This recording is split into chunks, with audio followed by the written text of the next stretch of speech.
It's a special edition of Surviving AI in 2024 with JTB. That's me. Have a special edition of the show with guest John Sherman, host of the For Humanity podcast.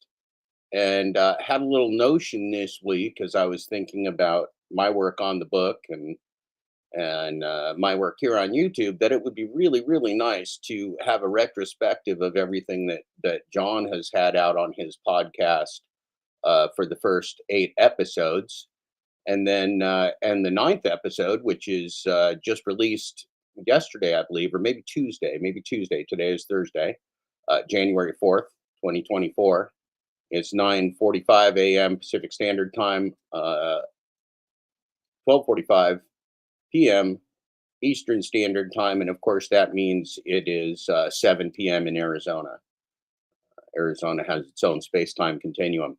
So let's enjoy a little bit of music here to warm up, and John Sherman will be joining us at the top of the hour. We're going to jump right the heck into it. We got a lot of content. We got 2 hours of surviving AI with JTB and For Humanity's John Sherman. We want your questions. We want your thoughts.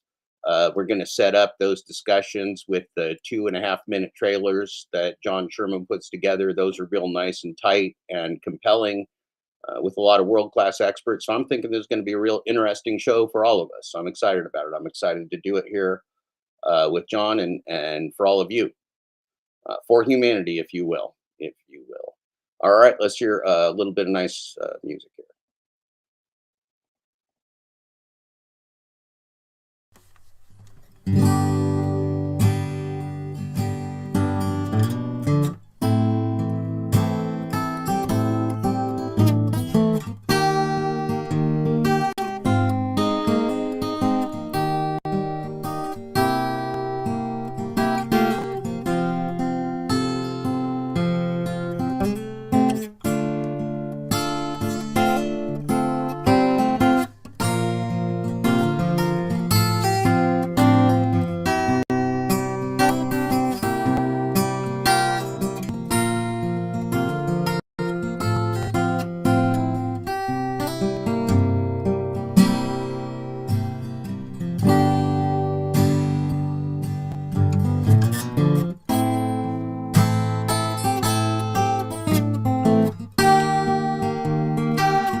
Well, good morning, everybody. We got John Sherman, host and creator of the For Humanity podcast, coming up at the top of the hour. Good morning, everybody. 10 a.m. Pacific Standard Time. There you go. I was checking my audio. You hear me checking my audio? They ain't got no producer, but that's okay. That's okay. Taking a break from the show, working on the books for y'all. Have some books out for you pretty soon. Very excited about that. Uh, Very excited. We have John Sherman come up with us at 10 a.m. Pacific Standard Time, 1 p.m. Eastern Standard Time. That's in 7 minutes and 15 seconds. Let's hear another song.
Good morning, Sam Lee. Good morning, everybody. Again, it is January 4th, 2024. Believe it or not, hard to believe it.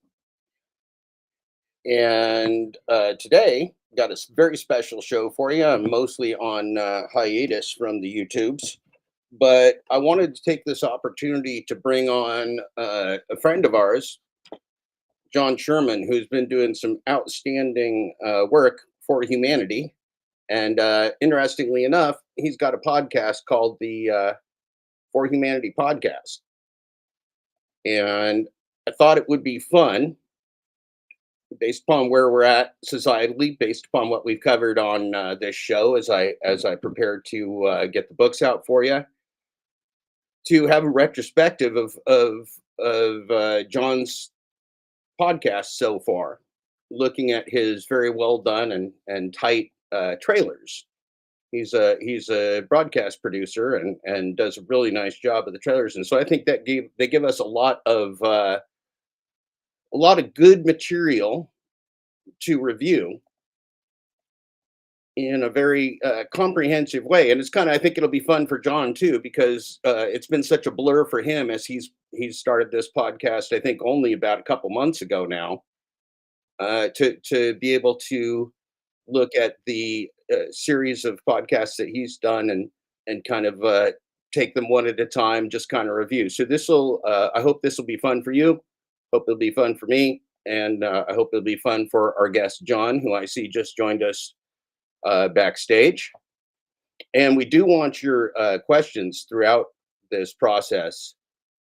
John and I will both look at the chat, and if you've got good questions, throw them in there, and we will most certainly attempt to address them.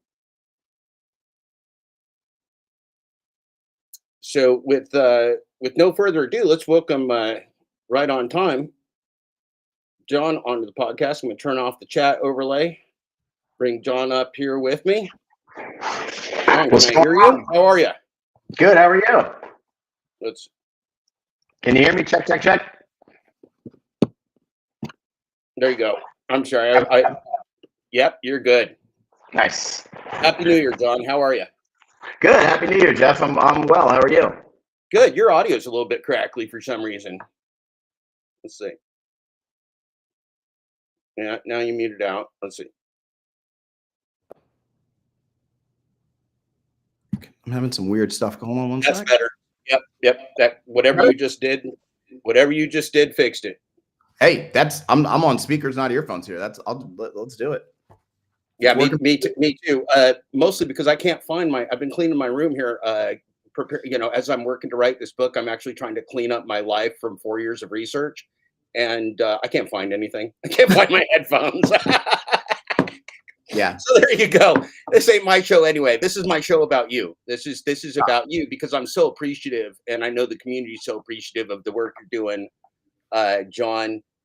So maybe you could just, before we jump into this, because we're going to jump right in, and the format we're going to go is we're going to look at the trailers. I'll probably play a couple at a time, and then we'll have some discussion. We'll let the audience do that too. But I want to give you a chance. Just take 4 or 5 minutes or whatever you need to just kind of set up what you've been doing here and what you'd like to accomplish in the coming year. And then you're going to log off at the end because you got to go to work, and we're going to watch the full episode 9 that you just released this week. So I hope this is going to be real fun and very awesome, educational and comprehensive show to people, a way to go through and basically know like what has gone on the For Humanity podcast in 2023. This is it. And so I hope we can do that, John. I think that'll be useful, mostly for humanity, which, gosh darn it, I think that's what your podcast's about. Hey, right? We're all humans, right? Just trying to stay alive out here. So I am 48 years old. I'm just a dad in Baltimore. I've had a career in communications my whole life. I decided when I was 14 or 15 years old that I wanted to be a TV reporter. So I went and I did that for 10 years. And then I started a company that does video production, been running that for 15 years, and, have awesome team and a pretty good life. And like 18-year-old boy-girl twins who are going off to college next year. And in March of last year, 23, I read Eliezer Yudkowsky's article in Time Magazine. And my whole life changed. I read him saying that basically the approach we are taking with AI will, not might, not could, will kill every living thing on Earth. And that is the course we appear to be set on. And I grew up in Washington, D.C. My father worked for the federal government for 45 years doing nuclear arms control negotiations, State Department stuff with Armed Services Committee, all that kind of stuff. And so I just grew up in a house where like the big problems of our time were not unapproachable. They were like practical. And you know, my dad was going to work every day to prevent nuclear war. And like, so far it's worked okay. And so I read the article in Time. I spent a few months just sort of like writing a research paper for nobody that really became the first episode of the podcast. And I just wrote out, you know, taking quotes of people, kind of like in my old reporting days, just trying to like put in a document from my own brain, like, this is what's happening. This is a credible journalistic approach to sort of verifying what the top minds are saying is happening. And then I sent it around to all my friends and family and stuff, and nothing really, you know, a lot of crickets. And like, people do not know how to process this information when it is placed in their, you know, field of view. They just don't know how to make sense of the world coming to an end. And so most people just keep moving about their daily life. So so I decided maybe 4 months ago that like, why don't I make a podcast? Like everybody podcasts. I'm listening to tons of podcasts. Like this paper that I've made sort of sounds like a podcast. I have some skills in, you know, video communications. So like, why not take this thing that I'm feeling and try to focus it into something outward? And so, you know, in September, October, I decided that that was what I was going to do and set real hard to work at it and launched it in November. And I've been putting them out every week, which is not a small undertaking. These are like researched, you know, fairly well produced pieces of video content. And so, you know, I'm not breaking under the pressure of getting one out every week, but it's certainly a, you know, a real thing. But I'm feeling like energized about it. I'm feeling like, you know, a lot of the stuff that we hear, that it's just intractable, that there's no way to solve it, that we're just totally screwed, period, end of sentence. Like, I just can't accept that. I won't accept that. And so, yeah, and I think one of the, well, theories of my books, and I say books because I honestly don't even know which one I'm going to release first, or the format, but because it doesn't matter. What matters is the people that need to hear the message. And if it needs to be released in a comic book, then I'll release it in a comic book. If it needs to be in a graphic novel, I'll do that. If it needs to be in a textbook, I'll do that too. And in fact, I kind of plan to do all of them. right. And I was going to say that's it's really hard for people to conceptualize our world chewed up and regurgitated as billions of data points and spit back out at us. But the simple part, John, and then I want to jump right into your into the trailers here. I'm going to play the first two before we discuss, because the first two are both pretty short. cool. The simple part that I keep getting back to, and I think it's a lesson from the global gig economy fraud, is the fact that truth and transparency are everything.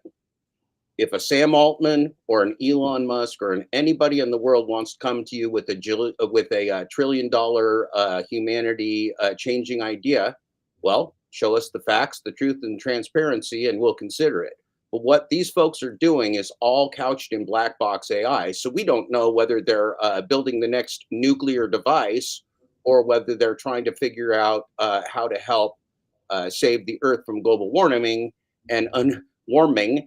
And unfortunately, in the corporate world, you know what they're investing in: the military industrial complex, surveillance, and human control. Those are all very bad things for us. So, John, I think what I'm hoping is that uh, through your podcast here, that people are going to start to process the world in a different way. And that's the problem. We can't solve this in a week or 2 weeks. This is a process where people are going to have to start to think differently to understand what technology is coming at them. You can't even understand it with the core world that we've grown up with our senses, with our eyes, ears, nose, tastes, all those things. Our senses lie to us. And that's the problem with artificial insanity, is that it's always a lie. There's never truth and transparency. It's truth and transparency chewed up and spit back out to you by people with an agenda.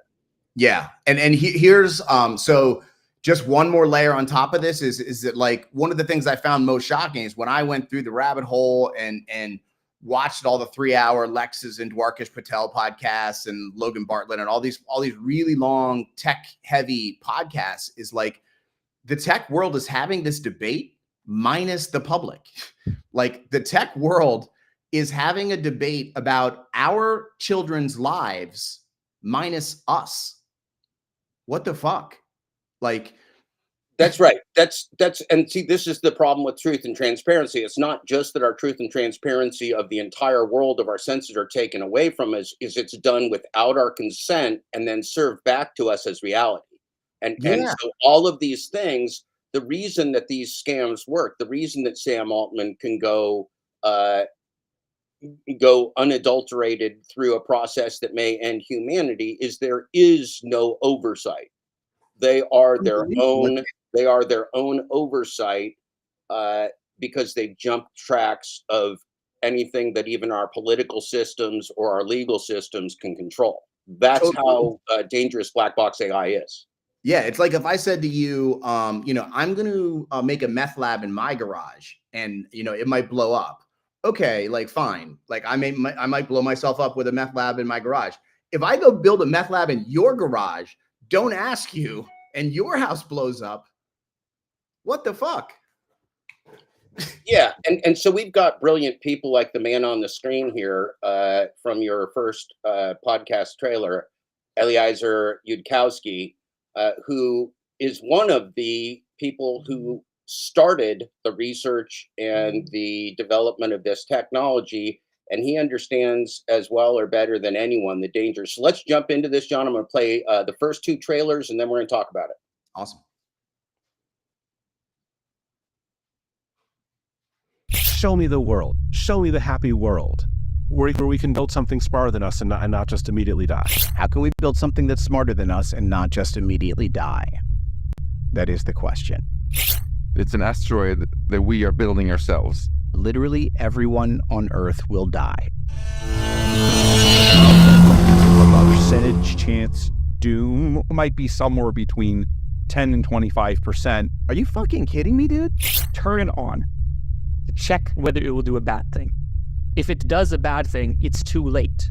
It's smarter than you. How do you can't stop it. We get one chance. Almost nobody is talking about it. There is no need to create a system we cannot control, which very likely over time to kill everyone. Our generation, those people here right now, we're going to be the last humans by our own choice and doing? We're currently going headlong towards doom. How could anyone do this? Where we're living out the science fiction we grew up with. It's weird, within the tech world, giving up those childhood science fiction fantasies that we grew up with is just really hard for people.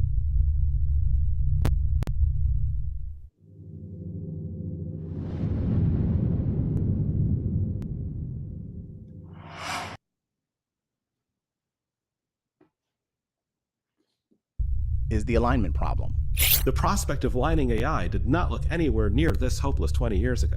On the current trajectory that we currently are on, things are going very badly, and very bad things are going to happen and are already beginning to happen. The alignment problem. So I want to be very clear. I do not think we have yet discovered a way to align a super powerful system.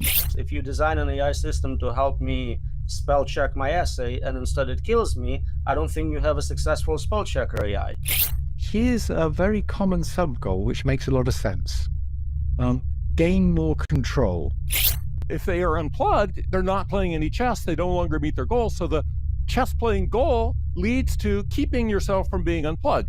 If the person persists, well, then they say, oh, this agent wants to unplug me. That's totally against my goal of chess. I better stop them. Stopping them, however, it may lead to murder. Murder over a game of chess. I would not underestimate the difficulty of alignment of models that are actually smarter than us, of models that are capable of misrepresenting their intentions. All of the companies are racing to get to AGI faster. Is it going to kill us? What is it going to do with us? What happens to us humans when we hit that point? So obviously, we would like to stay in control. And obviously, there's a problem with less intelligent things controlling more intelligent things.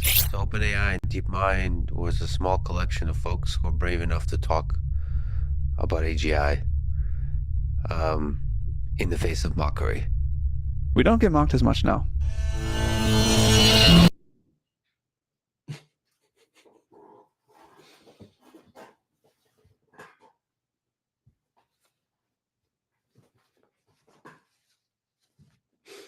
Well, John, that's quite a setup. Give us your thoughts after watching. I know, when we chatted, you said, "Wow, this, it's been such a blur." It'll be interesting to look back. Looking back on your first couple episodes, what is it that you'd like the audience to take home from all those brilliant people? You really had a cornucopia on those first couple episodes. You had many, many experts on there. That we'll see them again.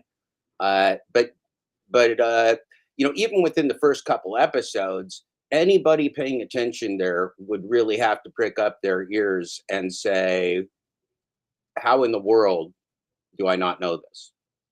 Yeah.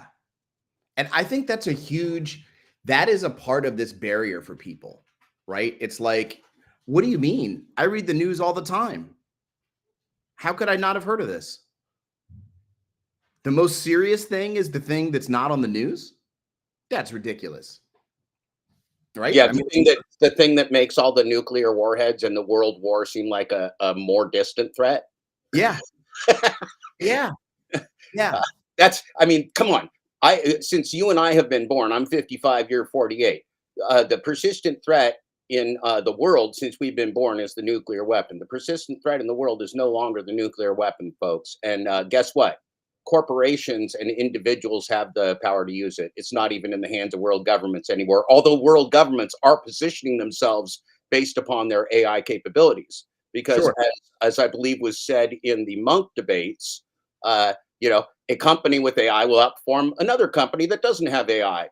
A nation with AI will outperform a nation without AI. And, investors with AI will outperform investors without AI. So this becomes essentially another arms race, and one that's much harder to control than nuclear weapons, because it's not that easy to enrich uranium, John.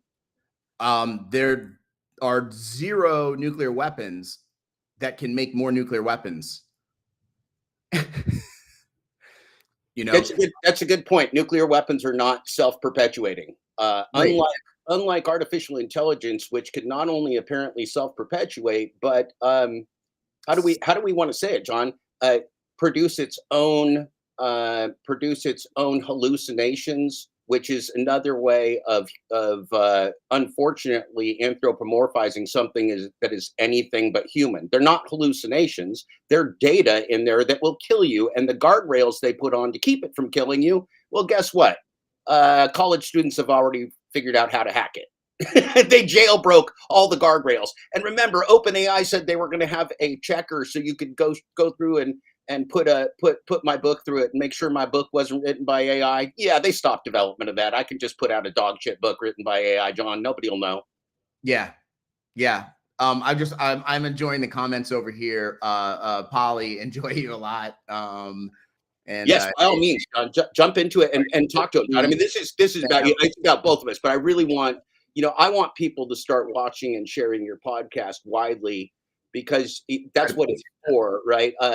The different social media mediums are very limited. We get very suppressed. My message is very suppressed here and on Twitter. your message comes in a different way that it's packaged in a way that I think will get through to people that aren't going to listen to some crazy old renegade like me, that are going, I mean, you even did a show, right, on the moms, like just like moms that have kids in school, and they're like, well, what? What do you mean my kid might not live to be a sophomore? I mean, that is what people need to start thinking of, so it connects in this audience that you're speaking through today. We're already the victims of global AI. We're already the victims of the best artificial intelligence scam ever run on humanity. It's called the gig economy, and it's pure fraud because it's just black box AI. It's just data without truth and transparency. And what would a corporation do to you if it could do anything? Oh, everything. It's just drilling us in ways we can't imagine. So go ahead with the chat, John. What do you see in the chat that's getting let's see. We'll pass that first one there at the top. Certainly we need more women leaders, Polly. Absolutely. The male domination of this whole thing. Like if there were moms in charge of this whole thing, nobody's kids' lives would be on the line. Straight up. I joke about that, John, because I call it the global gig economy because it's mainly male-dominated labor in the United States. I always joke that it's a sausage party, but it's true. It's a bunch of tough people that think they can out-tough the machines. You can't out-tough AI. That's one of the problems, is that we have ego human beings, and we think tough. Every one of my friends is like, well, I guess I'll go and set up my hunting lodge, and I guess I'll go and it'll just be me and a frying pan and a shotgun. And I'm like, dude, you don't understand. The nanobot swarm isn't worried about your fucking frying pan and your shotgun. No. Whatever the thing that's 1,000 times smarter than us comes up with as a way to get rid of us, you will not have a solution for. I promise you that. Well, and what's happening already, John, is that technology, it's the old use it or lose it. That technology replaces our ability to use our own critical thinking skills. Because what AI does, what artificial insanity does, is hack humanity's ability to be conscious. It hacks our truth and transparency sensors with garbage. And then it spits garbage back out to us. And so what people really need to understand, and I don't know how we do this, although I have some civil rights descriptions and even Bill of Rights descriptions for humanity in my book, because we do have to deal with how do we communicate with technologists with informed consent, how we develop. Because nope, you're not a Luddite, John. I'm not a Luddite. We're not saying technology doesn't develop. We're saying, what are the legitimate guardrails to keep crazy people, the worst people in the world, from risking your children's life? That's the question. And if it sounds absurd, it's because it's fucking absurd, John. It is all absurd. It's nuts to think that, there's so much to talk about. It's nuts to think that the people running these companies who, are as pink and squishy inside as you and me, and just as ready for death as you and me, like they don't have any special coat of armor that says I work at OpenAI, so the thing that's coming is gonna bulletproof me, and yet they continue. It's unbelievable. Let's see what our buddy Connor Leahy has to say in episode 3 trailer, John. Nice.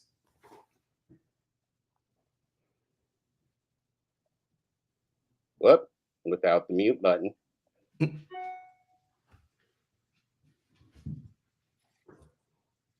Black box that we don't know what's going on inside.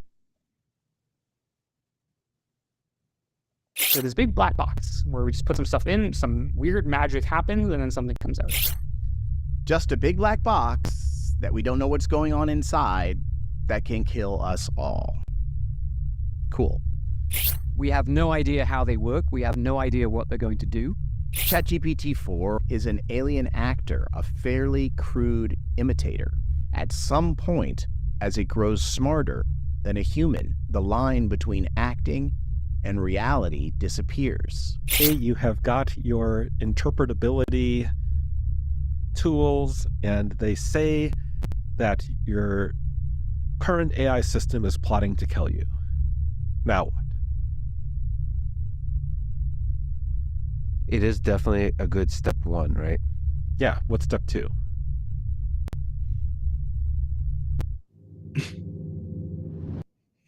I love that. Yeah, our buddy Lex Fridman is a wonderful deer in the headlights. When you give Lex a question he can't answer, Lex just gives the look of like, oh. Yeah. So there was a really important there were some really important and clear points there from Connor. Why don't you talk to us a little bit about Connor Leahy? I know he's one of your favorite experts. Yeah, absolutely. Well, so I'll talk about those. So the first episode was like 55 minutes. It was kind of setting the table, like here's the whole problem in one piece. And then I had in my head the next two were going to be on the sort of sub problems in it, alignment and interpretability. Like if you want to have an understanding of AI risk, you need to understand those two problems more than anything else, alignment and interpretability. So those were the subjects of the first two shows. First show, it's about alignment, how shockingly we have no control over these things that can kill us. They don't share our goals and values. And then interpretability, that it's a black box, that not only can we not control it, but we have no idea what's going on inside it. And that is terrifying. Like literally the people who are making these devices that they've made available to everyone on Earth that they admit can kill us all, they don't know how to control or how they work. Like, what the fuck?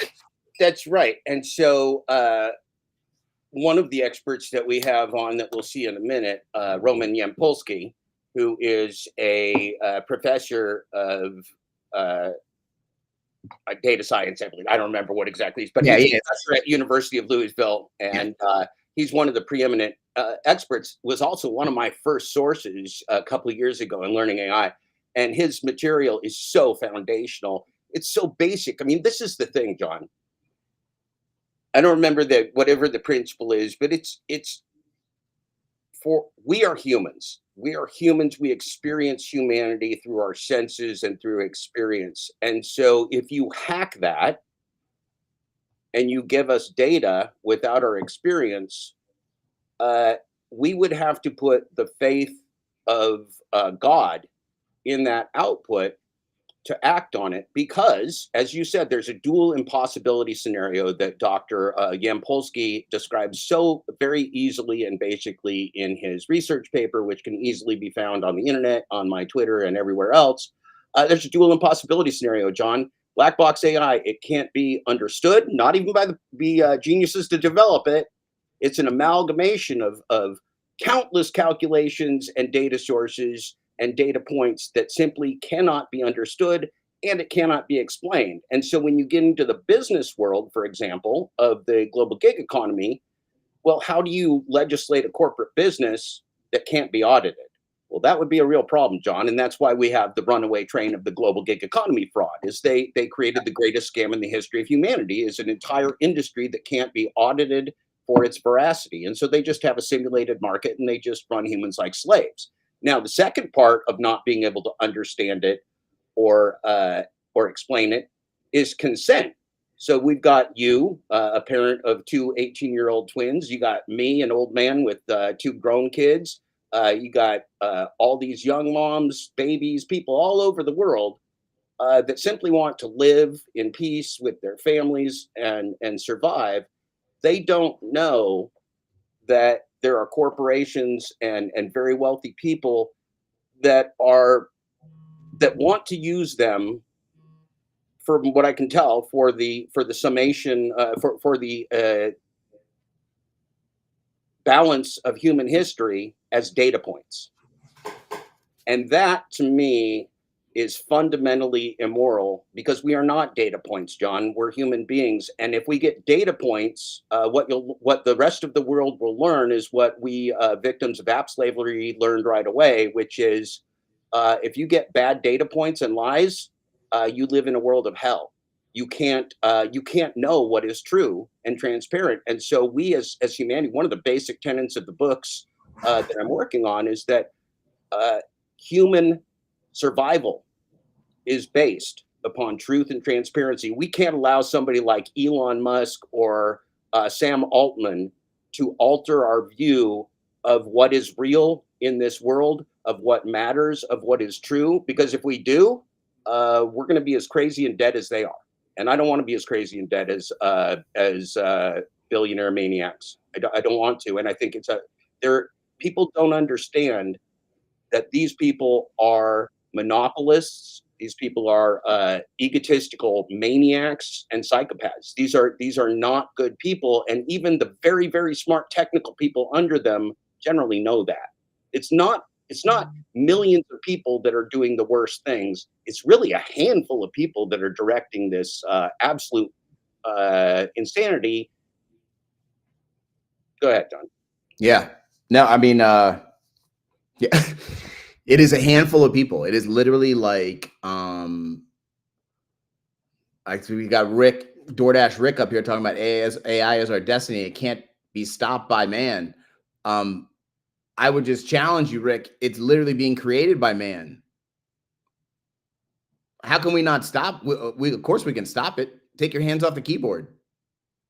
That is a good point. I think that's one of the things, John. So where I would agree with Rick, and this is a bigger subject, is that that the U.S., despite our best efforts, we don't run the world, and there are other dominant technologists in this world, including the nation of China, that have very, very advanced capabilities in artificial intelligence too. So one could certainly argue that there is now a nuclear war arms race with AI. That would just make it more important, not less important, to get a hold of it, right? That would just make it more important of not only do we have to decide for ourselves, but we got to talk to the Chinese and go, hey, do we want to blow up the world in the next 6 months or no? And if they go, nah, then let's figure out how not to blow up the world in the next 6 months then. How about we do that? And that'd be a good start.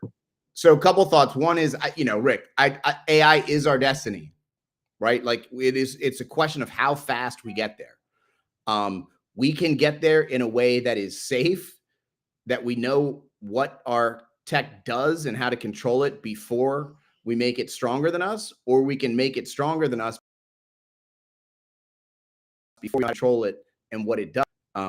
So, this is the moment we're in, is like, do we exercise caution and go slow enough to get to our inevitable AI destiny in a safe way? Or do we chase the profit, the greed, the ego, and kill all life on Earth in the process? And in terms of turning it off, John, there's a window for that before it starts self-perpetuating. I mean, we looked at some video this week or last week of AI that not only learned the game of soccer, football, but created robots to play it, and then those robots learned how to play it. And one can be absolutely certain that the people, if we may call them that, of the military-industrial complex are the most involved with AI in the world, and AI wars are already here. None of this is good. This is all destructive technology created by people that have destructive visions of the world. And one of the things, again, my work is about consciousness. Only through truth and transparency can we make good human decisions. That's consciousness. And if nobody controls these things, then anybody that follows step A, step B, step C has to realize that if step A is the loss of human consciousness, everything that comes after that is a disaster. Sure. Can I push back on the China thing just a little bit? Because I think you hear this a lot, that this, if we don't do it, China will, thing. Obviously, in everything we're doing, that is a thing. But in AI, it's really overblown from where it is. So like the top 4 AI companies on Earth are all American.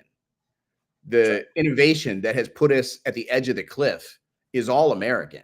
Yeah, and the global app slavery scam, and the corporate AI that is able to scalably task millions of people, tens, hundreds of millions of people under total AI control in a simulation, that's already here. So I agree with you. I think that, when we say the arms race, I think literally some of that has to do with the military-industrial complex, and it's going to take the same type of treaties that nuclear weapons have, because AI is that powerful. And again, there's a point, and none of us know where that point is, John, where we can no longer turn it off. Where if we turn it off, right, it's the chess game. Yeah. We decide we want to win the chess game by turning it off, and the chess game decides it doesn't want to be turned off and lose, and so it turns us off first. It's pretty simple. Yeah, totally. Totally. Let's watch our buddy Roman Yampolsky from University of Louisville, and we're going to watch part 1 and part 2 trailers. So this would be episodes number 4 and 5, and of course the For Humanity podcast homepage is in the show notes, and you're going to want to go back and watch all of these in full in order. But we want to give you the flavor of what you're going to see here. And John answers questions in his chats. You read your comments. So do I. Get involved in this. This is you. John's not going to save the world. I'm not going to save the world. You are, and that's a fact. Yes. It's going to be individual collective action, John. It's going to be individuals deciding they want the human race to survive, and so that they're going to stick to truth and transparency and reality, and they're not going to get involved in the gambling and illusions of black box AI. It is that simple. Yep. Absolutely. Don't trust any corporations. Don't trust any oligarchs. That's really simple, man. Don't let your kid go on dates with Sam Altman. Definitely.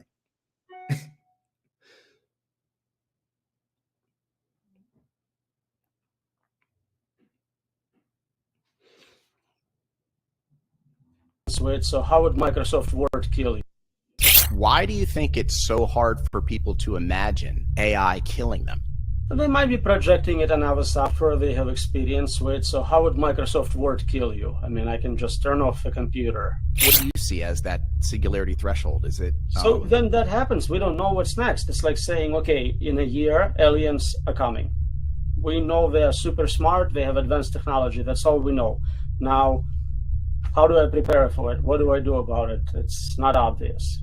Are they friendly? Are they going to help us? Can we negotiate? Can we control them? None of those questions are easily answerable.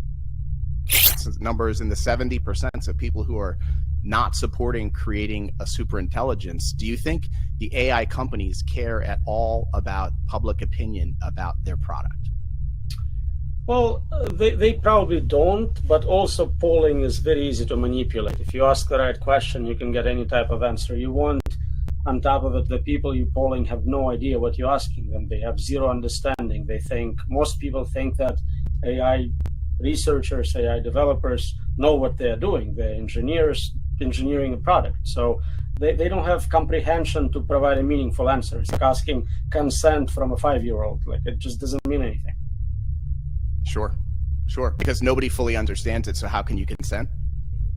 The experts don't fully understand. The people making the systems don't understand how they work, what they're capable of. So nobody can fully consent to having this experiment performed on them. Out of 8 billion humans, no one can say, I give my informed consent to have this technology released in my environment, and I'm willing to take the consequences, because nobody knows what they're agreeing to.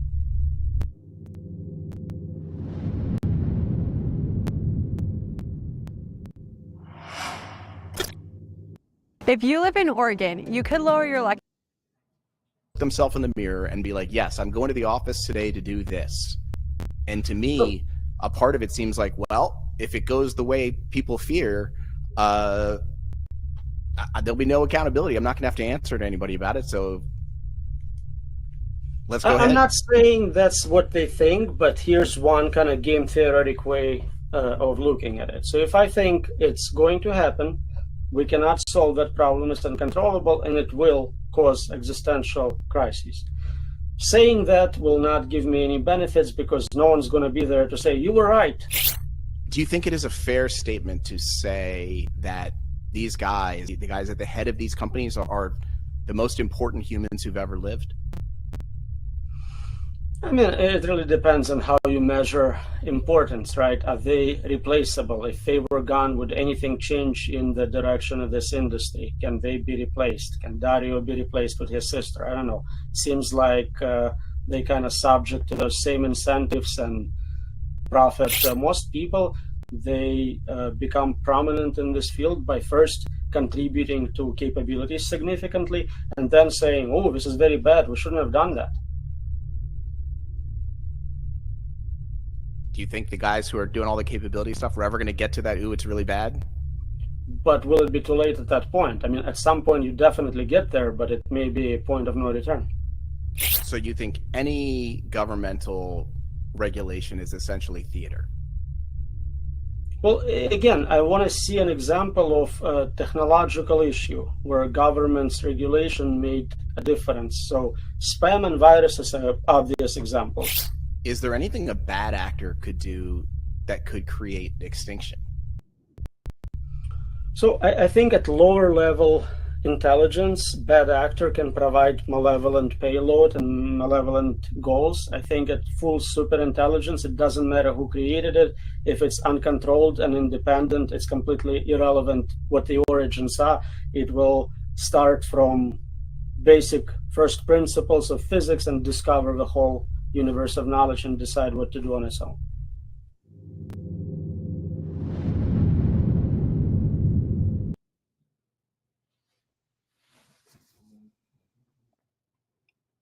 Well, that's some heavy stuff. So one of the things, John, that made me think in answering the eyes, there's the debate, and there's always been this debate: is humanity by its nature evil or good? That's not the question.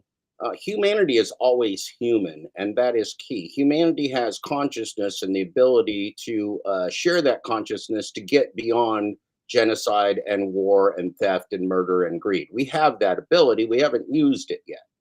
Here's the problem with artificial intelligence. It's just data. Artificial insanity is data that is served to you through black box AI, and then a narrative is added based upon the human race. If it's a business narrative, it's a business narrative. If it's a social narrative, it's a social narrative. If it's a narrative that wants to suppress free speech, then it'll do that. The problem with AI is not that humans are good or bad. The problem with AI is the AI isn't human, and it never can be. That's pretty good, huh, John? Absolutely. And let's talk about the nature of humans, because I see here in the chat, I see Steve saying that humans are always human, and mankind is evil. It itself is evil. Rick is saying. I don't think mankind is evil. I think that we have that ability, John. I don't think we have that ability. I think humans are too human to be good or evil. They're just human. They want to believe shit. That's just our ego. And I mean, but I'll go one for. I think we are, on the majority by and large good, right? Like, it's not the majority of the population that's imprisoned. It's not the right. If I walk around the block, none of my neighbors attack me, John. Yeah, I mean, like simple, if there was a baby in a baby carriage left on the street anywhere on Earth, right? Someone would pick up and care for that child and make sure that it was taken care of anywhere on Earth. One would hope, except for war zones, but war is a whole problem we got, and we got to take care of that problem too. But look, I mean, here's the challenge, right? John and I, as we're saying, John's 48, I'm 55. We grew up with war being the threat to human existence. Now we have scaled up that threat. John, you say this in your show. We've scaled up that threat from just like there's a few people on Earth that can push the button. Now, how many people on Earth can push the button with AI? We don't even want to know, John. Well, and so AI is the first and only existential threat in the history of our planet, right? Even in a nuclear war, 1% of the humans survive hundreds of years of starvation and continue human life on our planet forward in some fashion. I think it's real hard to argue with that point, John. I think that's a very salient point. And again, people have mocked and laughed at me. Okay, old man doomer. Everybody thought that in Y2K too. Well, let me tell you, John, I was there for Y2K, and so were you. Nobody in their right mind believed that Y2K was going to be any more than an earning opportunity for AI. Nobody expected the world was going to. We were wondering if our QuickBooks program was going to get wonky on us. This is not right. And so John was not, and I was not out campaigning. You can check our history. John and I were not campaigning that the world was going to end for Y2K. So you can't use that one against us. Somebody also used the one. I think it was Eliezer Yudkowsky that commented, but it could have been another account on Twitter. Eliezer Yudkowsky is a great follow on Twitter, by the way. Oh, yeah. If you don't follow Eliezer Yudkowsky on Twitter, you're missing out, because that guy lays it down every day, and nobody argues with Eliezer either, because they don't have the juice. Yeah. So oh shit! I remember the point I was gonna make now, John, but about the AI. But go ahead. I Yeah, lost. I I got mean, so excited about no, Eliezer, I lost my focus. how about this? I'll give you a little. I'm going to give you a little advanced preview tease for next week, for the podcast for next week. So, all right, episode number 10. episode Congratulations. number 10. At the end of December, I got into a direct exchange on Twitter with Eliezer. His responses were in depth, with new predictions for Doom outlook for 2024. Not that it's happening in 20, but totally new updates on all of his timing and everything. So that is show 10. It's on. If you look at For Humanity Pod, I put a tweet out about a hot dog that he responded to. Yep. And so the episode 10 breaks down this sort of Twitter conversation and all of the new predictions, which are not great. Right. Yeah. And so I know I know the point that I was attempting to make before I lost it.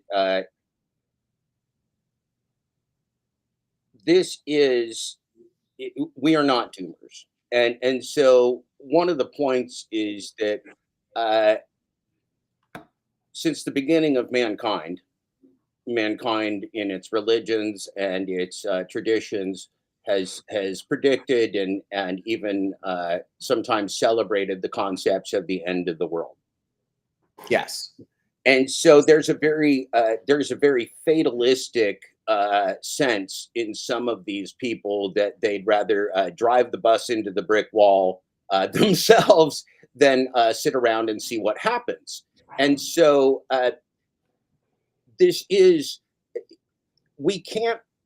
I think we would make a huge mistake by taking what we've seen from artificial insanity thus far and extrapolating it to what it can be for humanity. Because thus far, to my eye, which I think is relatively educated in studying this for the last 4 years, the financial, business, and global opportunities that have been pumped and are currently being pumped with AI are uniformly anti-human in their nature.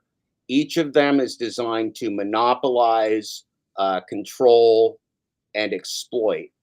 And so when we go back to why these academics look so like deer in the headlights, is that they do see that the mechanisms of artificial insanity exceed the ability for, I don't know, John, I mean, most of the world to comprehend. And even if most of the world can comprehend it, most of the world isn't getting this news. Most of the world is never going to know about this until it's over.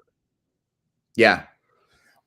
All right, Rick's going over here in the comments, and I'm gonna have to come back at him one time. And this is, I don't know, Jeff, I might lose you here on this. And this is I disagree with Rick all the time. Rick's Nice. a complete ass. No, I'm joking. But I disagree with Rick all the time. So go ahead, disagree. This goes back to my upbringing. Raised in a house with my father, working for the federal government, and doing what I always perceived as important, good work.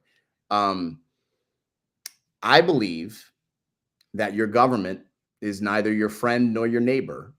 Your government is your mirror.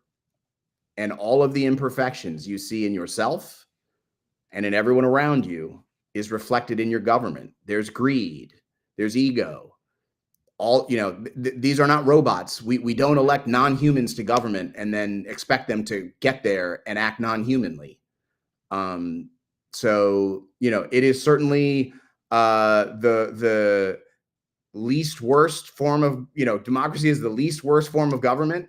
Government is terrible in general, and yet we need some set of rules to make sure that the biggest and the strongest can't just walk around and take whatever they want from whoever they want. And so, we need government.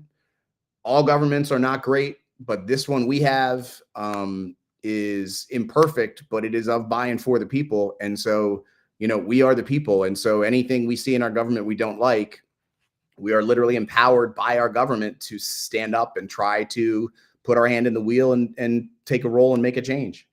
Right. And so what I think we have here is a case that has long been predicted, is that technology has at this point far outstripped the world governments and national governments' ability to comprehend and control. So this is where, again, government's not going to save us from this. Legislators aren't going to save us from this.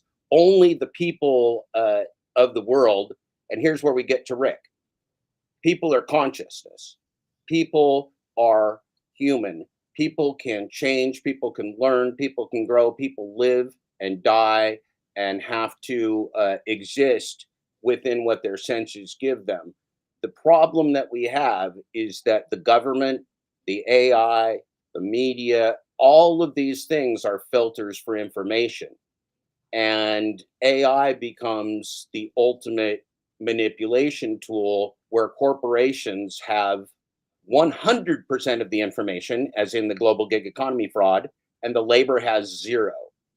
If you see a business model, John, where the corporation has 100% of the power and the human beings have 0, that's a disaster. And that is what has been developed for AI. So where is the money going for AGI? Well, the money is going into people that launder money and billionaires and corporations. This is just a feeding frenzy of organized criminals and gambling.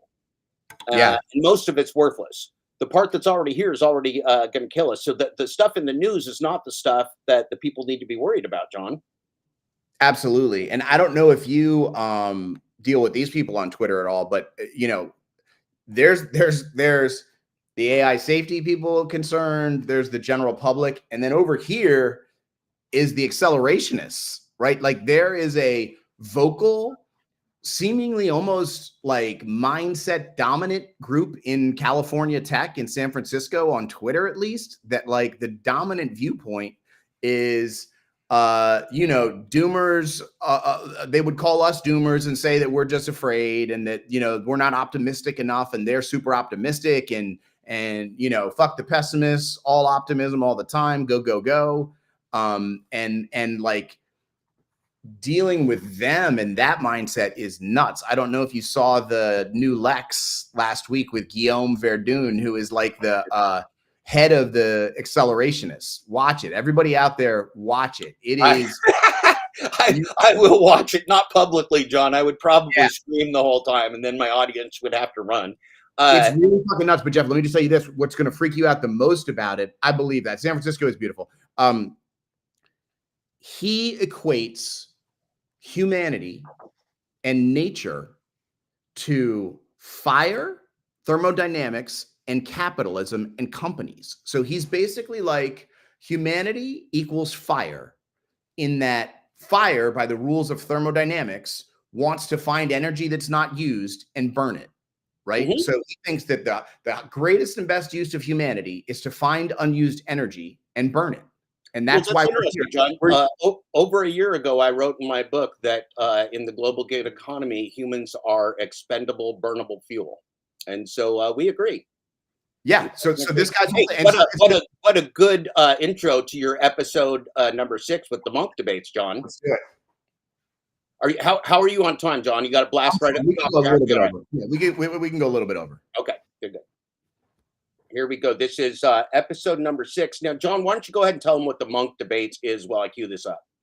Yeah, so the monk debates are awesome. They are in Toronto. If you go to the monk debates website, they've got we watched this in full on the show too. So if you go back to my show, probably about 3-4 weeks ago, right after John did this episode, we did full watching of the monk debates. Actually, it was probably only 2 weeks ago, John, because this is only from a month ago. So nice. So if you go to monkdebates.org or whatever it is, you'll find, 30 or 50 amazing debates on all sorts of really interesting issues, exceptionally well done, really smart people speaking in ways that are approachable. And it's it's just really, really, really well done. These sort of 2-on-2 debates.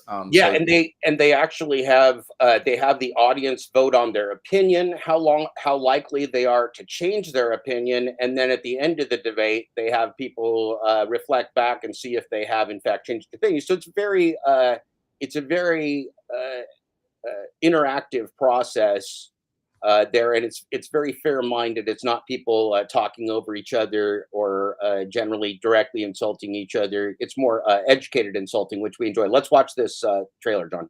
Cool. Harmful. It misleads people about the current state and likely future of. In biotech, it's exactly the other way around. If you had come up with a new medicine and said, this cures cancer, it's awesome, you can't just go sell it in the supermarket. The Monk debate focused on AI safety, and it was absolutely extraordinary. Claiming that AI is an existential threat is itself harmful. It misleads people about the current state and likely future of AI.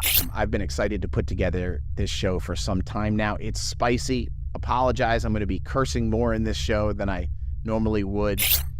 Such sensationalist claims deflect attention from real immediate risks. One set of emotions that we can hardwire into them is subservience. The most flamboyantly obnoxious, cavalier, shit on my leg and tell me it's raining, I'm going to cheer as the world ends, risk means nothing to me, fuck your kid's future lunatic, is the director of AI research at Meta. His name is Jan LeCun. Of course, if it's not safe, we're not going to build it, right? Literally laughed I mean, at. would you build a bomb that just blows up randomly? No, right? If it's not safe, we're not going to build it. What a total load of shit. How the fuck would you know if it's not safe until it's too late to stop it? That's the whole fundamental fucking problem with this situation.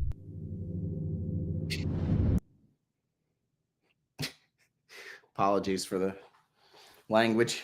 John, you're right on. No, we're at the point where that language is, because this is, you're speaking to an audience here which is unique in that everyone here has already been a victim of global AI because we were part of that first scam.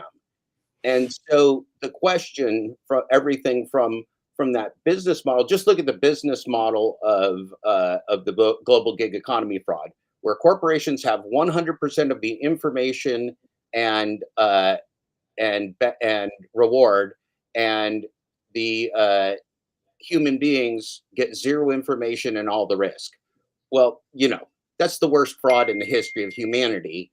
It's just a fact, and we know that already. Now, most of the people don't care because we're also the lowest class, most impoverished, generally disenfranchised workers in the world, but this is who they're running the scam on. Now, let's extrapolate that to what we're just talking about here in the Monk debates, which is AGI, artificial generative intelligence, or often called artificial general intelligence, which is designed to learn and grow and perpetuate itself. So it's the same analogy. What are people using that technology for? They're using it to exploit people that don't understand it yet, exclusively to exploit people that don't understand it yet, even in the case of using it for something like writing an article, because they're using it to exploit the fact that people reading it don't know that it just skimmed this from the New York Times and from my book and from your work and from anybody else and regurgitated it out. How about this? Exactly 100% of the population, 100.0% of the population is in that group that doesn't understand how it works, including the fucking people who make it. Right. And see, they're okay with it. And as you said, they're okay with it even if the worst happens. And the problem is there are some real smart people in the world, including Eliezer Yudkowsky, who are assure us, as I would assure us as well from my study, that the worst very well will happen if we don't get control of this. It's not if it could happen, it's that this is currently, John, in my view, 100% anti-human technology, because all human technology, John, has to go back to truth and transparency. And computers can't rule humans, and computers can't employ humans, and computers can't task humans. IBM figured that out in 1970. They're pulling shenanigans on us, John. Yeah. Yeah. Let's not get into this much. I'm just going to touch on this, and I'm going to send you guys can go out and do your own research on this, and we can talk about it next time. But there's something worse than extinction and doom. I don't know, Jeff, if you've run into. So they talk about P doom, right? Percentage of doom. There's also P suffering. Oh, if you've ever heard of that. It's basically suffering's really key, John. Suffering's a key point. Yeah, go. So this is the absolute worst case scenario. It's where you're attempting to align your AI and you say, this is exactly what I want you to do. And then something happens at the moment when you are issuing that command. This is what I want you to do. There's a power surge. There's a piece of dust in the sun, some sort of electrical anomaly happens, and they get what's called a bit flip, where it goes from a 0 to a 1. Boop. Right? Some sort of electrical charge. We were flipping the bit to say, here's exactly what we want. Mm-hmm. And some weird electrical thing, and it goes to click exactly what you don't want. Mm-hmm. Well, and in a scenario where there's probably billions of calculations per second going, that's like any moment. So this is like a tiny percentage chance of possibility, but of greater than zero possibility. Mm-hmm. Is it puts humans in a forever state of suffering, trillions of years, doesn't let us die, tortures us because it thinks that's what we want. We told it what we want. It gave us the exact opposite by accident. I think it's already doing that, John. I think it's already doing that in the fact that, again, what do you have if you don't have reality? I don't know if you saw the show Inception, or not Inception. Damn it. The one on Apple about the workplace where people check out of their brain to go to work. Yeah. Okay. So this is where we get back to the nature of human consciousness. One cannot be sane. One cannot get rid of or manage the suffering of the human experience. One cannot manage the suffering of life and reality without a connection to the world that we live in. And if that connection is given up to artificial intelligence to regurgitate reality and present it to us in social media and in the media and in the things that we do and in the tasks that we take, what happens more quickly than anyone could believe is that the human consciousness is hacked and turned off. And in fact, just as a point of physics and fact, rational decisions can no longer be made without real world inputs. And so this data, Lex Fridman, who I'm a sometimes fan of, sometimes not, but he has a great analogy, John, from his MIT speeches, is that under every stack of turtles is a human. It doesn't matter how many turtles you stack up. There was always a human that made that AI. There's always a human at the bottom. There's always human intention at the bottom. And so if AI is the most extensible, scalable thing in the world and the biggest Borg on the planet, right? Skynet. There's still a human at the bottom of that stack of turtles, John. And those are not good humans right now at the bottom of the stacks of turtles, John. Well, I think at some point the human goes away altogether and is completely out of it. Like there's no way that something 1,000 times smarter than a human is going to be waiting for a human to give it the answer for what to do. No, absolutely not. We see that already, John, is that they've employed, United Healthcare employed 90% inaccurate artificial intelligence to deny claims. Rite Aid used inaccurate face scanning technology to criminalize and stalk its patrons. China uses the social credit system that the US wants to employ so that every time you log on the internet, everything from your bowel movements to your ovulation schedule to your bill payment schedule is known by the AI, including the charge on your cell phone, John. Did you know that Uber and these dog shit companies they know the charge on your cell phone when you're logging in to see if you get a ride. So they could charge you more money, John, if you got a low charge on your cell phone because they know how desperate you are. Or they can charge you more. They could charge you more if it's your mom, John, because they know they can take advantage of a 68-year-old woman. They can charge. See, what AI is it's a scalable way for corporations to exploit every one of us to death. That's what it is. It's not what it has to be, John, but it's what it is today. Let me. I don't disagree with what you're saying. Have you read Mo Gaudat's Scary Smart? That book. I strongly recommend that for everybody. It's about AI. It's a good read, and he is an optimist, but he also believes we very much face an existential threat that it could kill us all. But his belief is that the AI systems are at their core good, and that they're like newborn babies, and that we are the parent role models, and that they come into this world with nothing, like an infant. And that's not how it's been implemented. That's just a lie. That's not how they've implemented it. Maybe it's how it could be, but that's not how it is. No, but if you take an AI system, right, you have to train it on data. So your infant AI system, untrained, is literally nothing. What's the data? Good or bad. But as soon as you give it data, you take the human action. Right. So the human action inputs this amount of data, and it's trained on this set of data. And where'd the data come from? Humans. Which are, and what are humans? Imperfect, biased beings. Oh, absolutely. I'm not saying these AIs are perfect, but I'm just saying, like, the idea, I just want to push back a little bit on the idea that the systems themselves are evil or that the systems themselves are bad. He has he says that we are the parent role models of these systems, and they will do what we teach them. And so we are currently training them on the worst parts of humanity. We're teaching them to lie, steal, spy, and kill. That's right. That's right. And so we're taking these infants. He says it's like Superman, right? Like Superman landed at a house. He happened to land at the Kent's house. And so he was raised by this virtuous family that brought him up well. But if he had landed at the Sopranos and they had been like, oh my God, we got this super guy, he can go help us get everything everybody else has got, right? It would have been trained entirely differently. Hey, John, look what I wrote. Look what I wrote February 9th, 2023. It's never turtles all the way down. It's turtles, and then there's a human at the bottom. And I used AI graphic. What do you think of my AI turtles on the young people's heads, John?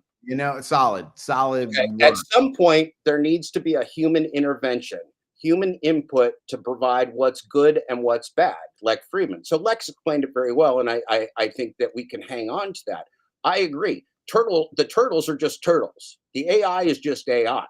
AI is not in its nature good or bad, but as soon as you give it a mission, as soon as you give it a piece of data, anybody that's worked in science understands that you can give it that data is selective. As soon as you do a study, as soon as you group, as soon as you take that artificial step of selecting out some set of reality and then putting into the AI, what comes out of that, right? What you're creating with all those turtles is something that will be processed, but not processed by humans and not processed in a way we can be certain of. So this is the most complex of matrices that we must negotiate. And right now it's in the hands of cannibalistic capitalists that are building $300 million underground doomsday bunkers. That's a bad combo. Oh, yeah. You want to talk about those bunkers real quick? So why? I'd love to talk about those fucking bunkers, man. I love those bunkers. So, they know that those bunkers cannot beat a fucking ASI nanobot swarm. Right? And that'll make me, I just want to survive long enough to see those fuckers fry in their bunkers, John. That's what I want. That's my dream. Yeah. I mean, so what I think those bunkers are about is I think that there's a strong possibility for an interim period when, like, the public is aware that we've all been screwed. Oh, yeah. Mad. I'm afraid that might be yesterday. Looking for these dudes, and these dudes are hiding in their bunker. Oh yeah. I absolutely agree with you. And look, that's one of the things I talk about a lot. Is if you want to see how the people behave that know, it's very easy to view. They're not hiding the fact that their idea, that their belief is that there will be doom because they're all preparing for it. They just happen to have billions of dollars with which to prepare. Yeah. Let's take a look at this mom's episode. This was a hard episode for me, John. A lot of the moms were not nearly as alarmed as I want them to be, and I think you felt the same. Yep. I found myself swearing a lot. Let's watch this, John. Yeah. Got this, this big tech firm, or used to work at the big tech firm. Like both sides of the camp have their, qualified experts. Like human extinction, society has been trying to eliminate me my entire life. Nothing will be able to overpower us because of what we've been able to endure and what we've been able to survive. So for me, I'm like, okay, come at me, AI. It's just like come at throwing down she's throwing down the towel. Come at me, tech bros. I got you. There's no way that you can completely erase me because I've been through so much. I think it means a brand. I think the term AI safety is boring. I don't think anybody gets excited about it. I don't think they know what it means.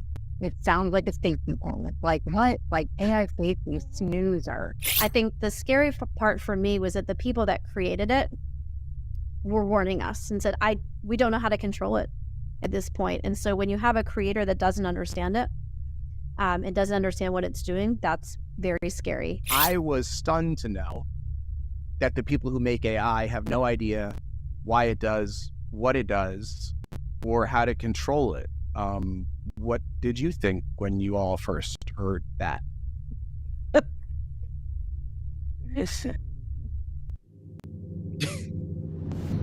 Oh. So John, this makes me think of the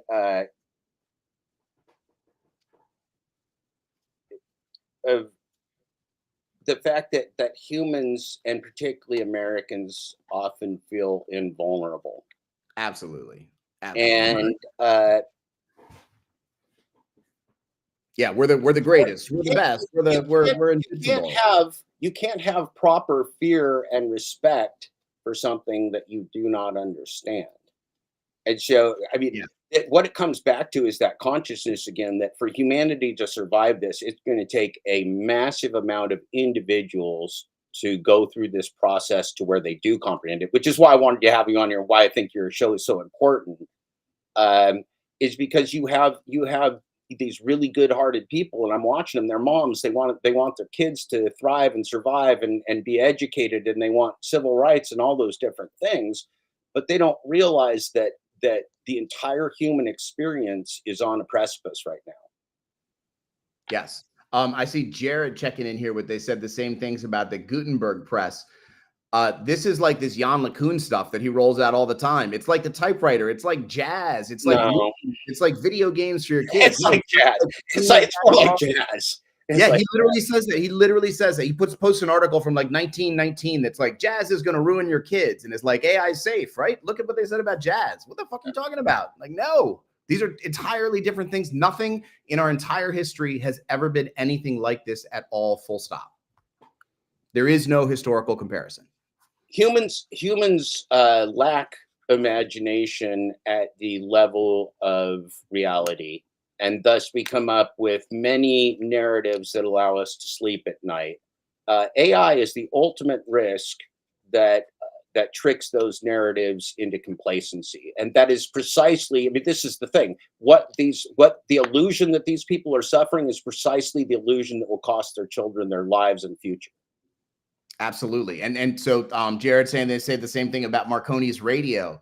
Like, no, man, no, they didn't. Nobody ever said a radio is going to kill all living things on Earth.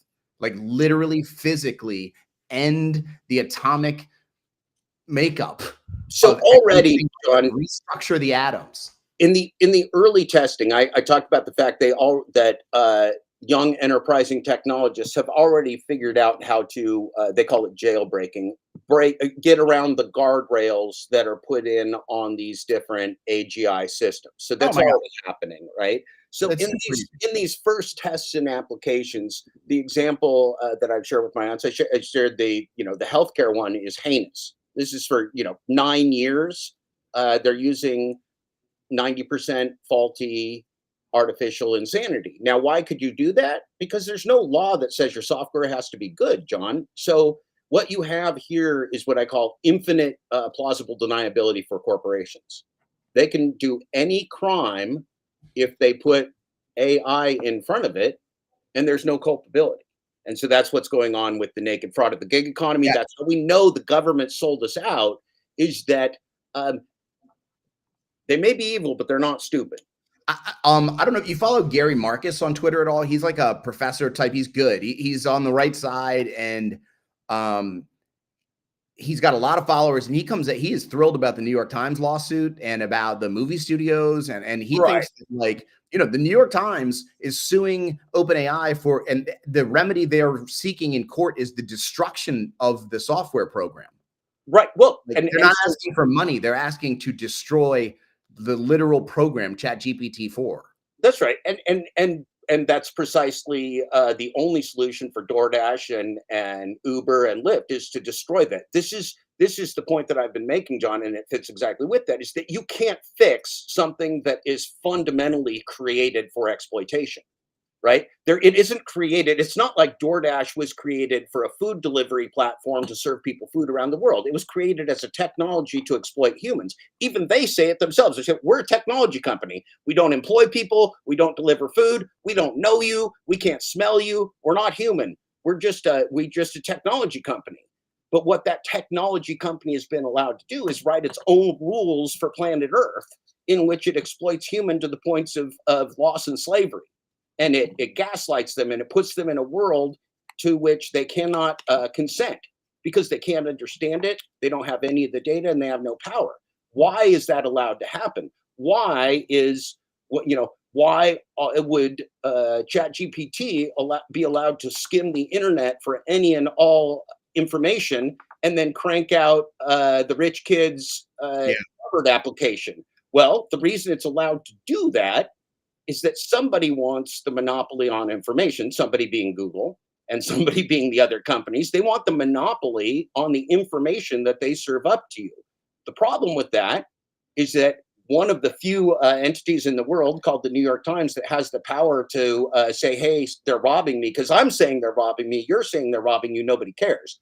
New York Times has the ability to care. New York Times has also been publishing daily for God knows how many years. And there is no doubt that any scraper of news and research throughout the time is scraping all this stuff. So I am also absolutely in favor of that, because what that is that's a reality shock to the bullshit artist, which is Sam Altman. Yeah, right. He figured out piracy software. He figured out a really good kind of piracy. Gary Marcus is like OpenAI 1.0 is called Napster. That's right. It's just that.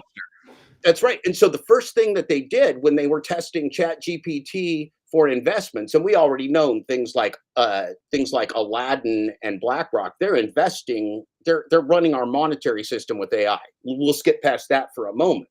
But when they did task ChatGPT to run investment portfolios, with the objective, of course, maximizing profits, what did ChatGPT do? It cheated and it lied, John. Oh, of course. So again, we're setting up software here that any schlub in the universe, good, bad, or indifferent, any sociopath that might be let's imagine a mass shooter, but as a technologist, could now go, oh, you know what? I got some real ill will in my heart from humanity. I can create myself a real disaster here. That's in the hands of everybody, John. That's in the hands of everybody with this technology. So the New York Times is right. Might be one of the few organizations that has a chance to shut that little son of a bitch, Sam Altman, down. But remember, they're still investing like crazy in replacing our medical system with AI. They want to replace all our doctors with artificial intelligence, John. Well, how about this? Jeff, I'm going to tell you this. I'm kind of for that in some ways. Like, I think we do need human doctors, but like, I don't know if you've ever had the experience of going to a doctor going to 3 or 4 doctors with something and getting 3 or 4 answers and coming away being like, wow, medicine is a little bit more like art than science. Like, well, here's the problem. Here's the problem, though, is that I'd like it to be more like science. Like, I'd like the greatest data. Medicine has been destroyed by cannibalistic capitalism and the hospitals and the profit motive, just like the rest of us. So if we allowed, my theory, I think you're completely right, John, but I do believe some of the best people in the world are the people that become medical professionals. You don't do that because you're a money grubbing son of a bitch. It's too damn hard. You don't give your life to being a care provider for humans if you're a scum. There's a few. There's always a few. But in general, if there was a population of people on the planet, John, that I would want to hold up and go, yes, please, it would be medical doctors. Like, sure, you're going to have a real high percentage of good-hearted people there. There's a few doctors. I'll take nurses over doctors all day long. Yeah. So the problem is, and I have a lot of friends that are medical doctors, and I follow very closely a lot of their work. And a lot of the problem is those medical doctors follow the same thing that we're suffering right now, which is moral injury. They give their lives and careers to take care of humans, and now they have hospital administrators and insurance companies telling them they can't practice medicine right. Absolutely. So we're fucking the system up. We don't need the system to fix. Absolutely. I'm just saying, stop fucking it up. Totally. Absolutely, the medical system's a disaster. But from a purely like, I have one image that is my condition on it. Do I want the best AI or the best human to read it and tell me what to do? Real soon, I want the best AI to read it, tell me what to do, and then the human to be like, I agree, or this is why it's wrong, or something. But like, there's no way that a human can see every medical, like the AI MRI reader has seen every MRI ever taken in the history of Earth. And that is the data set that it compares your MRI to, not this doctor and everything that he's seen in his 17 years of practice at this one hospital in this one town. Right. So I'm a former corporate business guy. I've consulted with big insurance companies. I've worked in the largest companies in America and the world. And I can absolutely give you a scenario, John, where AI can be good for humanity. And you described it very well. But see, this is how it would be created. It wouldn't be created for the consumer. It wouldn't be created for me or you. AI would be created for the doctors to provide better medicine. That would be pro-human technology. But see, the problem is, John, what's the profit motive in doctors providing better medicine? There isn't one. That's the problem with the hospitals and the health insurance, because health insurance isn't medical care. And so it's not a 180 from where technology is today, but it's a 90-degree angle. You got to completely go against the grain of what technology is used for. And you got to start with the fact that any AI creation needs to be sustainable for the human race first and foremost. It needs to serve a purpose to further the human race, because if we create AI for monopolization, for attacks, or for war, it's all over, because AI will monopolize, attack, or destroy. And that right now, all the investment is to monopolize, attack, and destroy. Absolutely. So let's, and I got a hard out at 2:30, Jeff. I hate to do it, but I'm gonna have to do it. Yeah, no worries. So we only got one more trailer to go, John.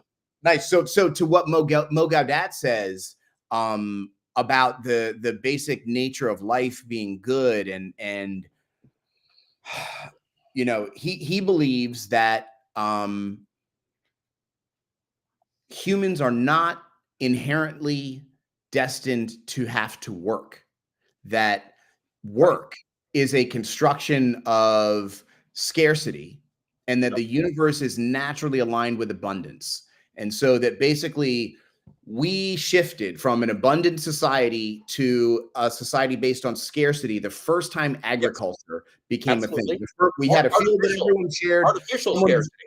Someone drew a line in the field and said, now tomorrow, what's on this side is mine, and what's on that side is yours. And we went from a world of abundance to a world of scarcity. And these rules that we've constructed, that like, to be productive, I must work and build stuff, and is a scarcity mindset that is not natural. Yeah, that's true. And so that's where we get these innovations that are not innovations. These innovations, DoorDash didn't innovate anything, right? They didn't innovate delivery. Uber and Lyft certainly did not innovate transportation. What they innovated is a way to exploit humans with AI in traditional functions that they could control. And so, again, it's under every single one of those stacks of turtles, there's a human with intent. And so my example would be, here's another example. John, I could create a good, fair, transparent rideshare company, but it wouldn't require AI, John. It would only require AI in as much as how to figure out how to efficiently and fairly dispatch locally. What it wouldn't do, I wouldn't need to dominate globally. I wouldn't need to exploit the labor. I could have employees and do it with a function, because I would have a business model, an AI model that was created to efficiently provide tasks and labor to workers. But that is the polar opposite. That is diametrically opposed to an AI system which is created to present an illusion of a rigged, gamed, gamblified market that exploits humans to the point of their own suicide, depression, and destruction. That's what the gig economy did. So it's this absolute, we just have to understand, it's not good or bad, it's who's developing it and for what purpose are they developing it, and then how did they use the data. One of the things, and then we're going to jump up to this awful person on my left, Sam Altman. One of the keys that I remind people is that OpenAI was trained with the exploitation of Nigerian workers who had to watch bestiality, murder, and child rape to sort out the videos that were watched. So they did this. OpenAI was developed on the back of exploited and traumatized humans. That is not forgivable. We don't do medical tests on people and kill a whole bunch of humans to learn what's happened next. Humans are not lab rats. We are being used as lab rats, John. Sure. Okay, let's see what awful Sam Altman has to say. Let's do it. Ugh, this guy. For, not a risk like you're talking about there, but how sure are we that GPT-9 won't be? How sure are we that ChatGPT-9 won't murder your whole family and mine, he asks. The bad case, and I think this is important to say, is lights out for all of us. The real doomers are the ones that could bring the fucking doom. Yeah? My chance that something goes, really quite catastrophically wrong on the scale of human civilization, might be somewhere between 10 and 25%. Who the fuck do you think you are? Who the fuck do you think gave you permission to endanger the lives of 8 billion of your neighbors? Seriously, who in their right mind would take a job at a company where your work creates a 10 to 25% chance of killing their family and all of their neighbors? Oh, and all the rest of the people in the whole world too. I think it's impossible to overstate the importance of AI safety and alignment work. I would like to see much, much more happening. Oh, wow. Sam should try to find somebody who knows somebody who's in charge at OpenAI who can fix this. Come on. Some young person goes to a school and starts shooting people. You blame video games, right? Back in the old days, people would blame comic books. They would blame jazz. They would blame TV. They would blame movies. Yeah, it's just like video games and school shootings. It's just like comic books or jazz. Get the fuck out of here. But who determines the goal? We do. You know better than that. You know what the godfather of AI, Geoffrey Hinton, says about goals and sub-goals. You know that a human can set goals, and AI systems must then set sub-goals to achieve those first goals. And you know those sub-goals, when unaligned with human values and obscured from view, hidden in a black box system as they are, could kill us all. John, in summing up before you have to run off, why don't you talk about alignment and that challenge, and then just give us a preview of what we're going to watch in episode 9 after you take off. Thanks again for coming on. I'm going to give you the last word here till you got to go. Cool. I mean, so, I think alignment is the most fundamental challenge in AI safety. It's how do we make, AI systems that do what we want? And in the most simple elementary function, that is like, don't kill us, value human life. Like the most basic, like if we could just get it to understand that one simple thing, if we could input that one thing in a way that we knew and could confidently say would stick and be real, but we can't, we have no idea how to do it. So I'll just say that the next show coming up you're going to see is the one I posted this week. It's an interview with one of our viewers, and I'm going to be posting a lot of those. I've gotten reached out to by a lot of really interesting people who are watching the podcast and have really interesting thoughts about it. So this young man reached out to me. He's 25 years old. He was a Marine helicopter door gunner. And he's, a serious young man. And he's really great dude. And he's living in San Diego, and watched a video on YouTube many months ago that set him down this same journey. And much like a lot of us, has sort of peeled the onion and has a lot of really, really interesting thoughts about it, including like how we evangelize about this to people in our lives, and like, when and where is it doing someone a service to say, hey, do you know about this? Because that's something that I'm sure we're all probably struggling with. Yeah. And this is, a lot of people don't even know the word existential, John. Don't know what that means. And, existential, that means that's the human existence. Yeah, survival. And so when we say a threat, an existential threat, we're saying not only, it could leave us not just with lots of dead humans, but like a smoking, non-smoking black hole in the universe with nobody to remember that humans existed. That's what we're talking about. Yeah, that's what we're talking about. A smoking, non-smoking. I'll leave you with this. And Matt, so, look out your window, look wherever you are, right? The cats, the dogs, the lions, and the bears didn't build roads and dams and houses and buildings. They didn't restructure the face of the earth, right? Only one species did that. And why did we do that? Because we're more intelligent, right? So how would something that is 1,000, 100,000, 1,000,000 times smarter than us reallocate the resources and shape the face of the earth to meet its goals? Right. And there in none of these programs, which are, remember, ununderstandable and unexplainable, in none of them is there a line included which says, and by the way, don't kill all of humanity, right?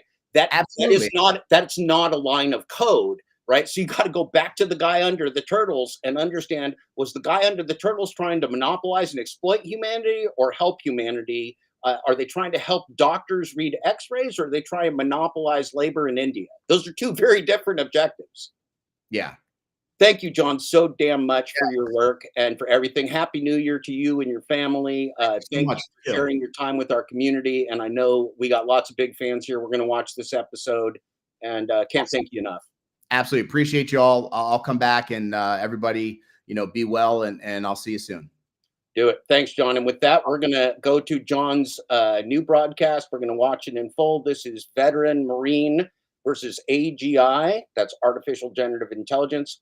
The For Humanity and AI Safety Podcast, episode number 9, Shawn Bradley interview. Thank you again, John Sherman, host and creator. All right. See you.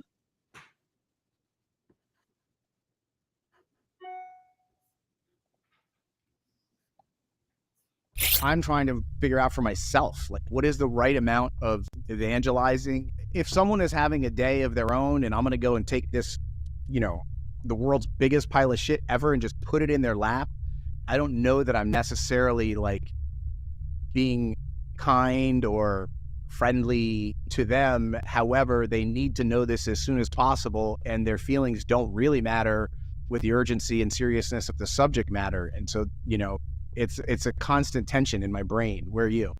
If I had advanced knowledge that there was going to be a bomb dropped on the place that I'm like, I can see this place, and I'm like, tomorrow there's going to be a bomb dropped there. And I can tell the people there, hey, I know you're not going to like this, but tomorrow your home will be destroyed for reasons that nobody knows, but a bomb will detonate there tomorrow. It's like, it's not mean for me to wreck their day by telling them the truth about reality. There's division between the AGI labs. So for there to already be contention about how to handle this safely, There's only 3 or 4. How are they all differing in opinion on how to handle this? If they can't get 3 organizations to agree, how are we going to unite and align this with humanity's goals or intentions or what we want? It's easy for me to see, well, that guy's a lot smarter than I am, and I can understand his arguments, and the arguments being put forward by the people on the other side are not even salient whatsoever. So it's a slam dunk no-brainer for me, and I hear the other side's arguments.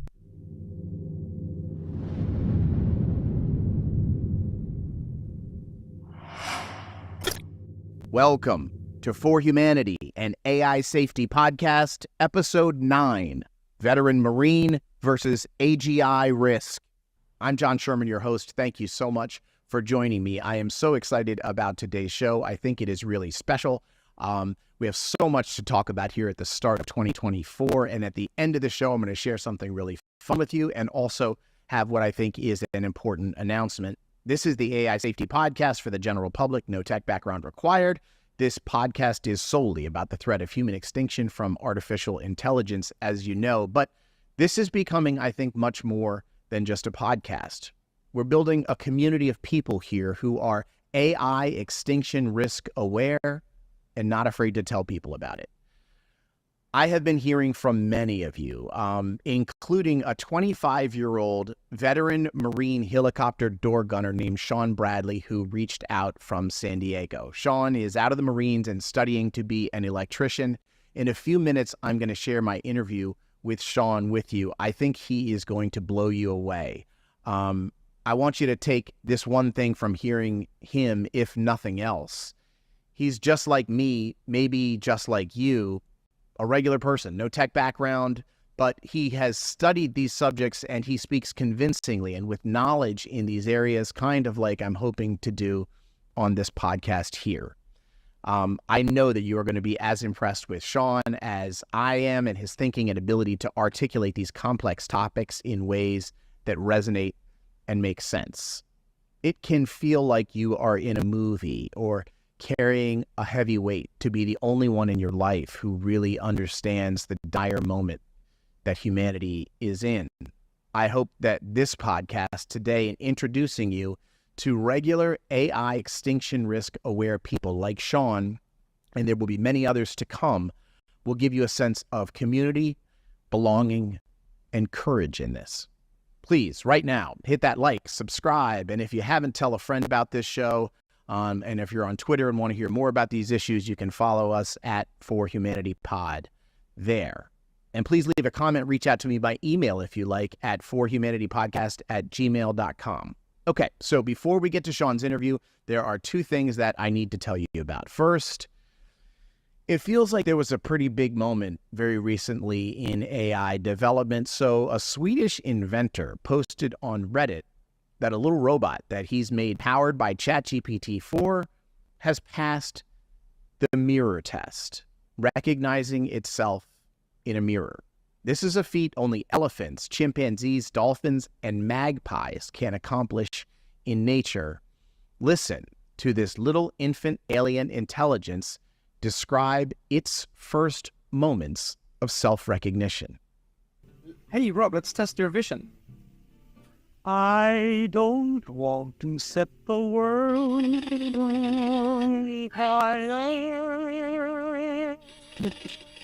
I don't control a flame in you. Whoa, look at that. It's the first time I've seen myself. Those glowing blue eyes are my army warning system myself.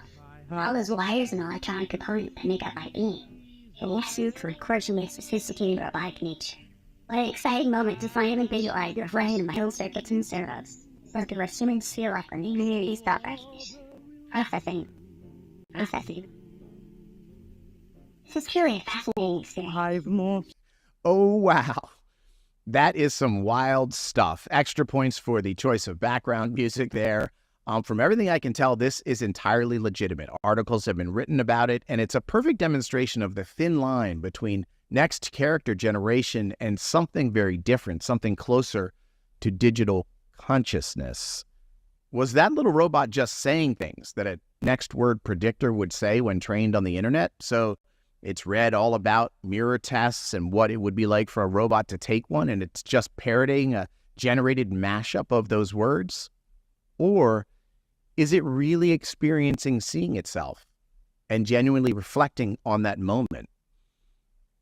As importantly, maybe, how would we know?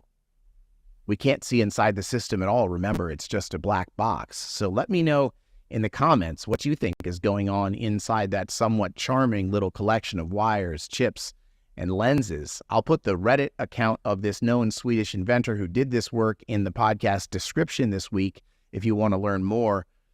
It is certainly a stunning new development and an indication of just how fast AI capabilities are advancing, while the survival-defining safety questions of alignment and interpretability remain entirely unsolved and tragically under-resourced.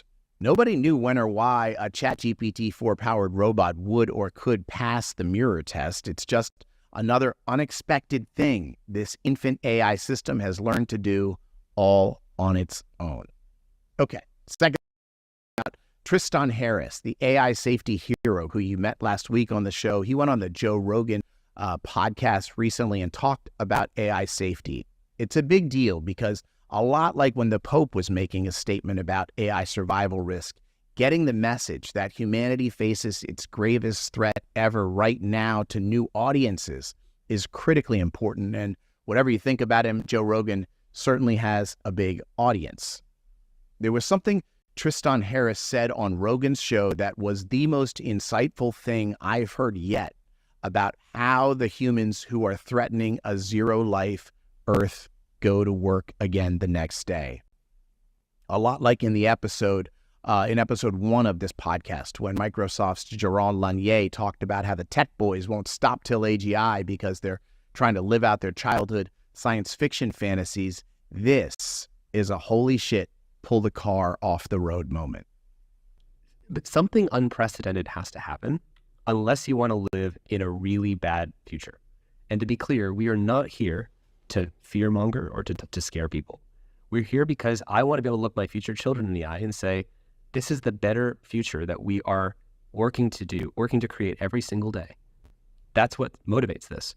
And, there's a quote I actually wanted to read you because I don't think a lot of people know how people in the tech industry actually think about this. We have someone who interviewed a lot of people. There's this famous interaction between Larry Page and Elon Musk. I'm sure you heard about this. When Larry Page, who's the CEO of Google, accused Larry was basically like, AI is going to run the world. This intelligence is going to run the world, and the humans are going to. And Elon responds like, well, what happens to the humans in that scenario? And Larry responds like, don't be a speciesist. Don't like preferentially value humans. And that's when Elon's like, guilty as charged. I value human life. There's something sacred about consciousness that we need to preserve. And I think that there's a psychology that is more common among people building AI that most people don't know, that we had a friend who's interviewed a lot of them. This is the quote that he sent me. He says, in the end, a lot of the tech people I'm talking to, when I really grill them on it, they retreat into, number one, determinism. Number two, the inevitable replacement of biological life with digital life. And number three, that being a good thing anyways. At its core, it's an emotional desire to meet and speak to the most intelligent entity they've ever met. And they have some ego-religious intuition that they'll somehow be a part of it. It's thrilling to start an exciting fire. They feel they will die either way, so they'd like to light it just to see what happens. Now, this is not the psychology that I think any regular, reasonable person would say would feel comfortable with determining where we're going with all this. Yeah, agreed. Okay, I want to read that back to you for emphasis. He said, at its core, it's an emotional desire to meet and speak to the most intelligent entity they've ever met, and they have some ego-religious intuition that they'll be a part of it. It's thrilling to start an exciting fire. They feel they will die either way, so they'd like to light it just to see what happens. Holy shit. Wow. That seems plausibly like what is happening to us. Truly stunning. Okay. On to my guy, Shawn Bradley. As I said, I've been thrilled that many of you have been reaching out, giving me a real sense that this can be more than a podcast, but more like a community of people with a shared mission. You're going to meet many of the viewers who are reaching out over the next several months. Your voices, I think, are as interesting as many of the experts out there. And I know that you're going to draw a great deal of comfort from meeting people who share your concern for human survival. So Shawn Bradley is 25 years old, already served his country. I cannot tell you how impressed I am by him. Here is my interview with Shawn. Shawn. How's it going, John? Good, man. How are you? Excellent. Let me see if that's good. I'm here. Awesome, dude. Thank you so much taking time off of work to come talk about this stuff. I really appreciate it. It's more important than work. Yeah, right? Yeah. All right. So let's talk about existential risk. Let's get right to it. And when did that notion first come into your mind as a thing that could be real on Earth? And talk me through finding out and how you process that. The first thing that I watched was the Sam Altman podcast on Lex Fridman, and that opened my eyes to how quickly change can happen. The jump from 3.5, GPT 3.5, which is what ChatGPT was underpinned by at first, the jump from that to 4, which is what brought Sam onto the podcast, was just an update over the air, effectively. They were able to put it out into the consumer's hands via beep, boop, it's now there. They didn't have to manufacture something that then had to be disseminated via, a logistical process. It was just boop, press a button, now everyone has this functionality. So it basically allowed everyone to have these superpowers. And I thought, we just basically increased every single terrorist's predative capacity. And I thought that by itself, not talking about super intelligent optimizers, that by itself, increasing the capacity for every bad actor does not seem like a good idea. And it seems like it ends up increasing our chance for existential risks. So that's aside from the inherent existential risk of the technology itself. So that's what started me down the path. Then I started watching the Bankless podcast with Eliezer, pretty much every podcast that Eliezer's ever been on. Yep. And that's when I started to say, wow, these are remarkably intelligent, cogent points made by a person who's been saying this for a lot longer than it's been popular to say. So the incentive structure is not for him to just hop on the Lex Fridman and say, see, I was right. He's like, we should stop this technology altogether. But when the guy who's from the jump been suggesting, let's slow down, let's go about this certain way, when he's like, I tried to tell you guys, the amount of proof that he really was genuinely trying to tell us this earlier is all there. Anyone can see that these conversations have been happening for a long time and by people a lot smarter than me. So it's easy for me to see, well, that guy's a lot smarter than I am, and I can understand his arguments. And the arguments being put forward by the people on the other side are not even salient whatsoever. So it's a slam dunk no-brainer for me, and I hear the other side's arguments. Me too. That is what I find so shocking about this whole thing is the weakness of the other side. Like, I kept looking for something to be like, oh, haha, got you, Eliezer. You didn't see this. Boom. It's fine. I can go back to my life. And I just, the deeper you go within one round of dialogue, there's just nothing. Like, I don't even know who's the Eliezer on the other side. Like, I don't know if you ever deal with this Jan LeCun on the podcast and stuff, this meta guy. He is out of his mind. Stand like, he's like, completely fine. Nothing. Everything is totally fine. Zero threat. Somebody is divorced from reality. Like, some of the two of them they're so diametrically opposed that one of them has to be either crazy or completely disingenuous. Yes. And as you just put the incentive structure, like one is a meta executive, the other is Eliezer. It's clear and obvious on this hill. Yeah. It's just amazing. All right. So you become aware of the situation. You go down the rabbit hole. I watch 1,000 Hours podcast. Yep. 1,000 hours. I mean, who knew, who knew 3-hour podcasts were so easily digested? I mean, when the subject material is existential. Right? So, we have the 22-word statement about existential risk. We have the British Prime Minister, Elon Musk, the Pope this week coming out talking about existential risk, and everyone is still like, they don't really mean that. I almost don't know what would be presented to the public that would elicit a proper or appropriate response. Like, I'm starting to question what information would elicit the appropriate response, because just telling them the facts and figures and say extrapolate from there, it seems obvious. Like, what thing are we missing when we describe the situation to people that doesn't click for them, that does click for us? I don't understand. I don't know if you saw the Lex with Eliezer on it, where he gives him the one question where he like checkmates the shit out of him. He's like, oh yeah. Okay, so so you have your interpretability machine, which doesn't exist. It tells you that the AGI system is plotting to kill you. What do you do next? Yeah, and Lex too. Like, there is. They always retreat to the Thank God we don't have those yet. They always retreat to the easily defensible. Well, then it's farther away than what I thought. Like, you can always retreat to the position of, oh, it's not here yet. But they make their arguments that it's gonna be safe. So they're arguing for the future safety of a product, and then when you give them, future concerns, they tell you presently it's not dangerous. It's crazy.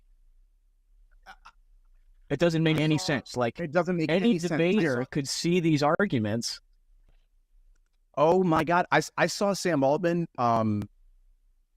It was 2 or 3 weeks ago, a thing he was doing. And he is just so unbelievably disingenuous, so unbelievably like on planet Mars about this stuff. Like, how can you say my work could kill everyone and then go back to work the next day? That is a question that I ask sometimes. The day in, day out individuals at, the OpenAIs, the Anthropics, all the big AGI labs. I wonder what it's like. Are they in conflict themselves when they go to work? Or are they like, do they know more than us? Or is it some kind of just, this is our big gamble. We think that this is going to solve climate change, cure cancer, XYZ. And so the risks are, they're present, but they're outweighed by the rewards potentially. I can't put myself in their shoes and be like, how would you not be on Instagram saying like, I'm the one making it. I know how dangerous it is. It almost gives credence to the argument that if the people who are making it aren't worried, then, it doesn't make sense. But the Godfather, Jeffrey Hinton, is like, right, hey, we need to stop this right now.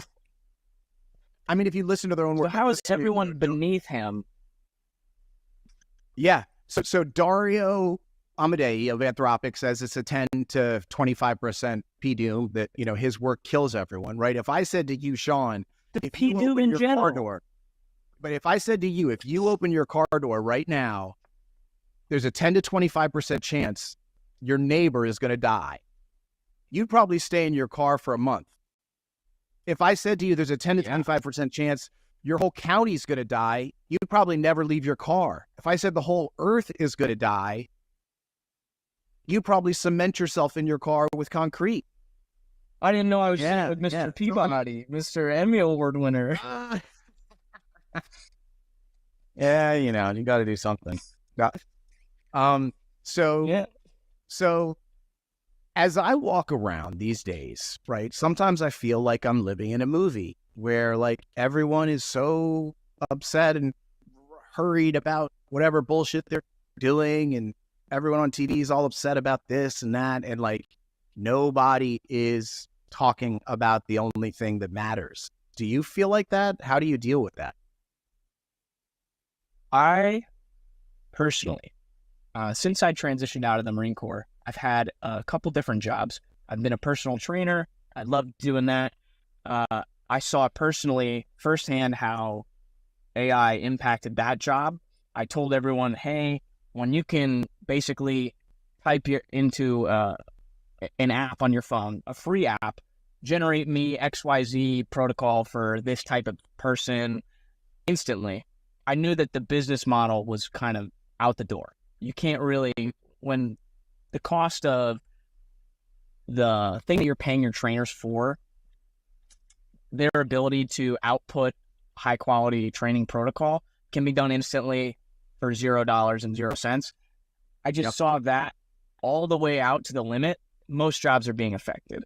And it being that disruptive on its own, aside from existential risk, I thought that would be enough to get everyone's attention.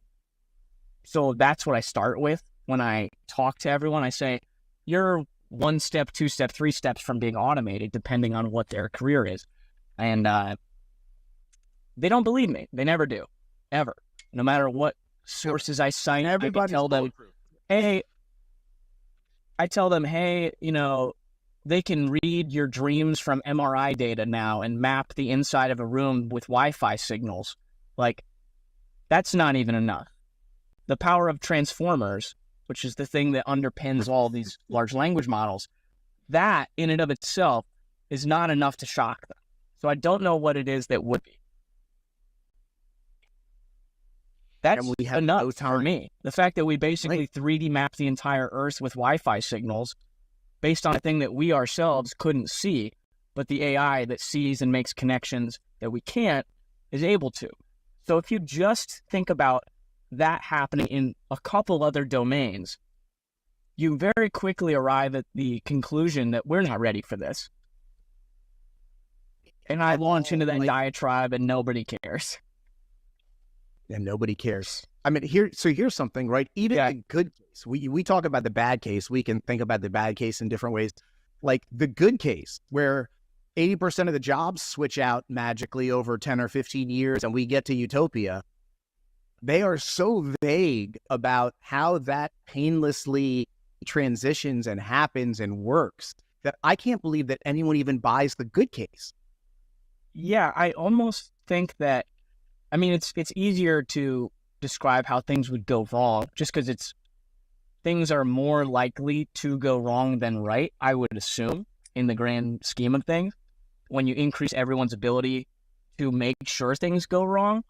But I just don't see how the small things don't change everyone's perception. Like marketing not being a job in 6 months would be enough. I shouldn't even have to say the entire Earth is going to be no humans on it anymore, potentially. Yeah. But when I come over the top with the no more humans, it's still not enough. I've been wondering, should we just be talking about jobs? Like this has been my thing in the head. The thing in my head, like the last 2 days, is like the whole existential conversation.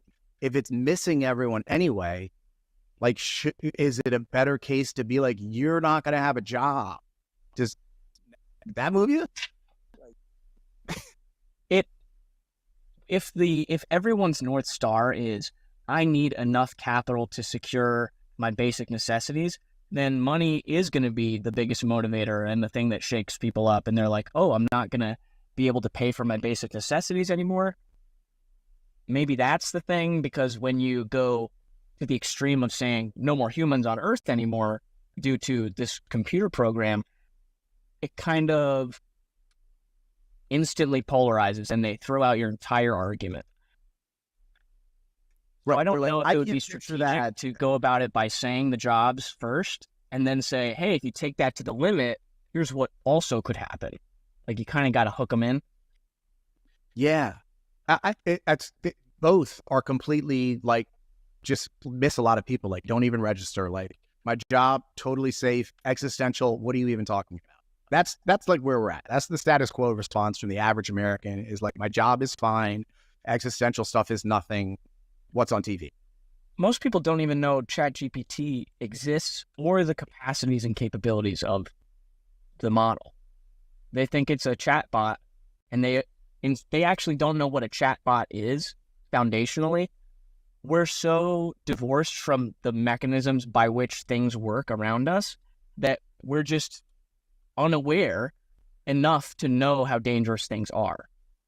And especially when you remove things from like the world, or you have to find out how interconnected our 7-continent global supply chain is. Like, it's not until those things happen that you realize how fragile everything is, because you don't understand the underlying mechanics. Yeah.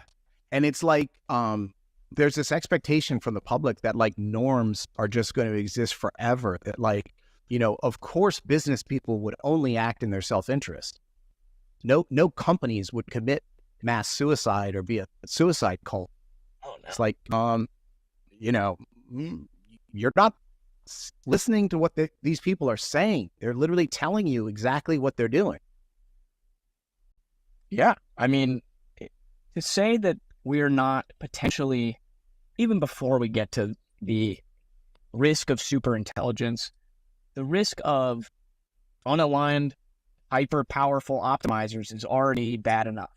If you can get GPT-4, and soon enough 4.5 and 5, if you can get them to sing you a nursery rhyme about how to make sarin gas, the world's not safer.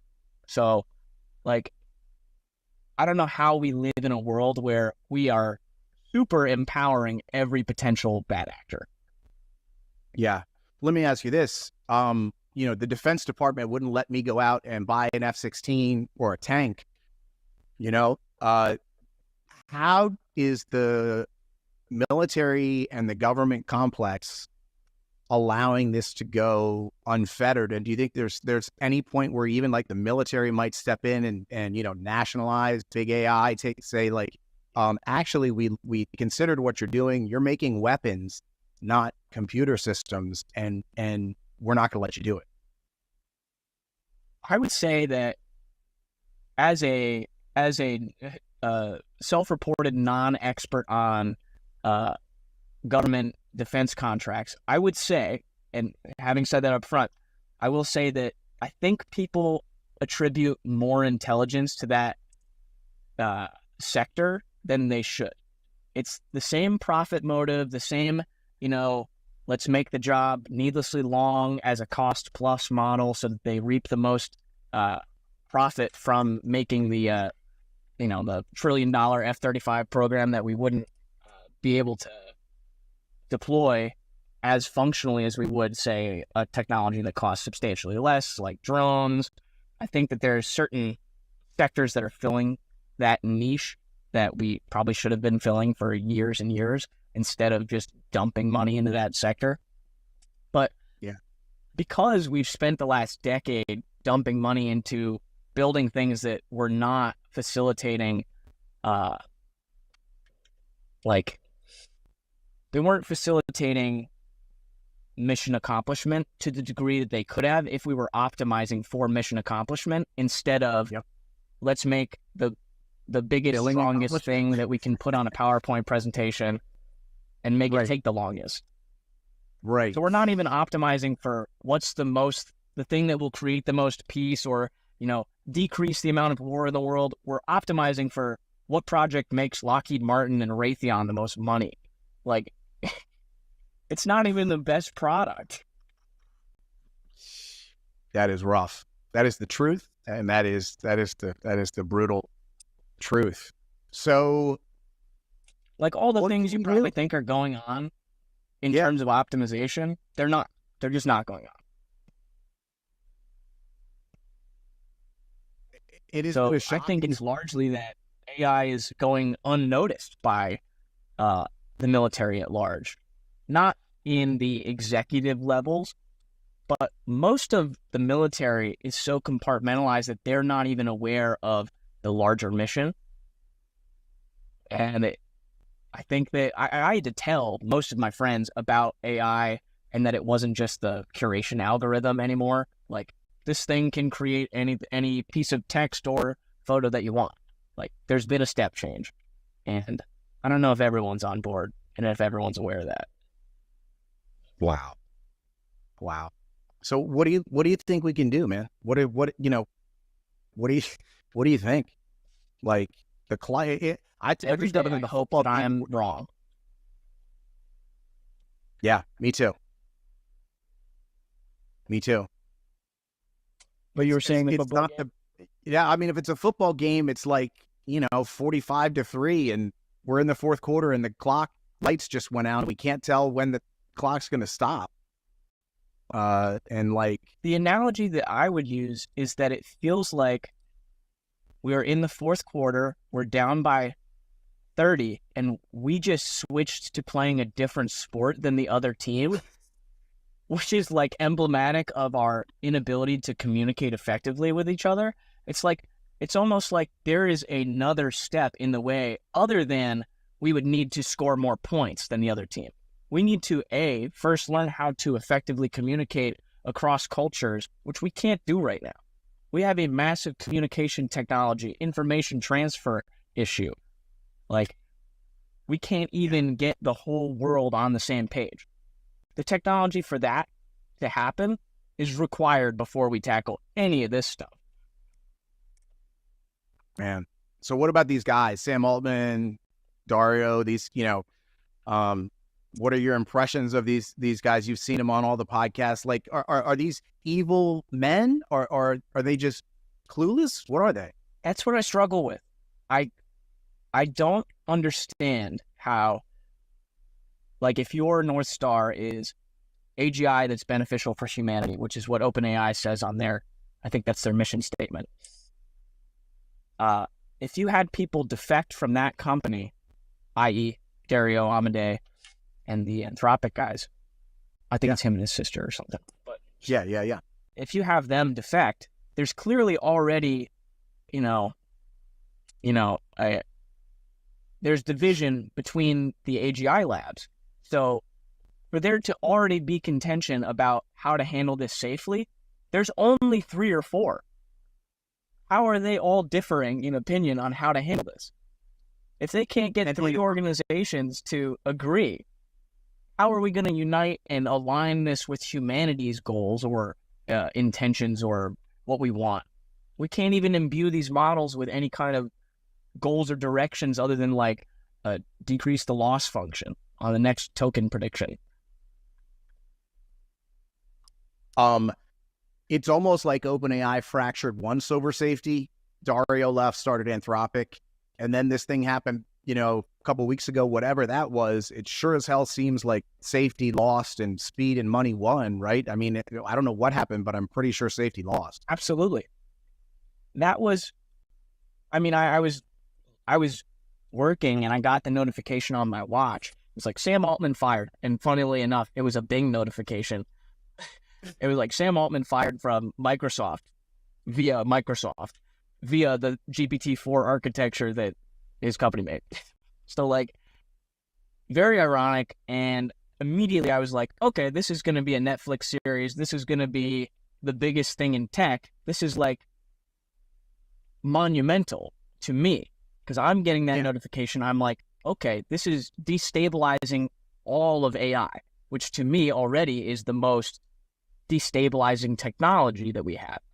So further instability made me think, okay, this is either going to be a power grab for Microsoft, which I'm pretty sure it was, / internal safety struggle. And it ended up being like a mixture of that and like the board being super opaque and not letting us know what it was. But I don't know if that helps anybody.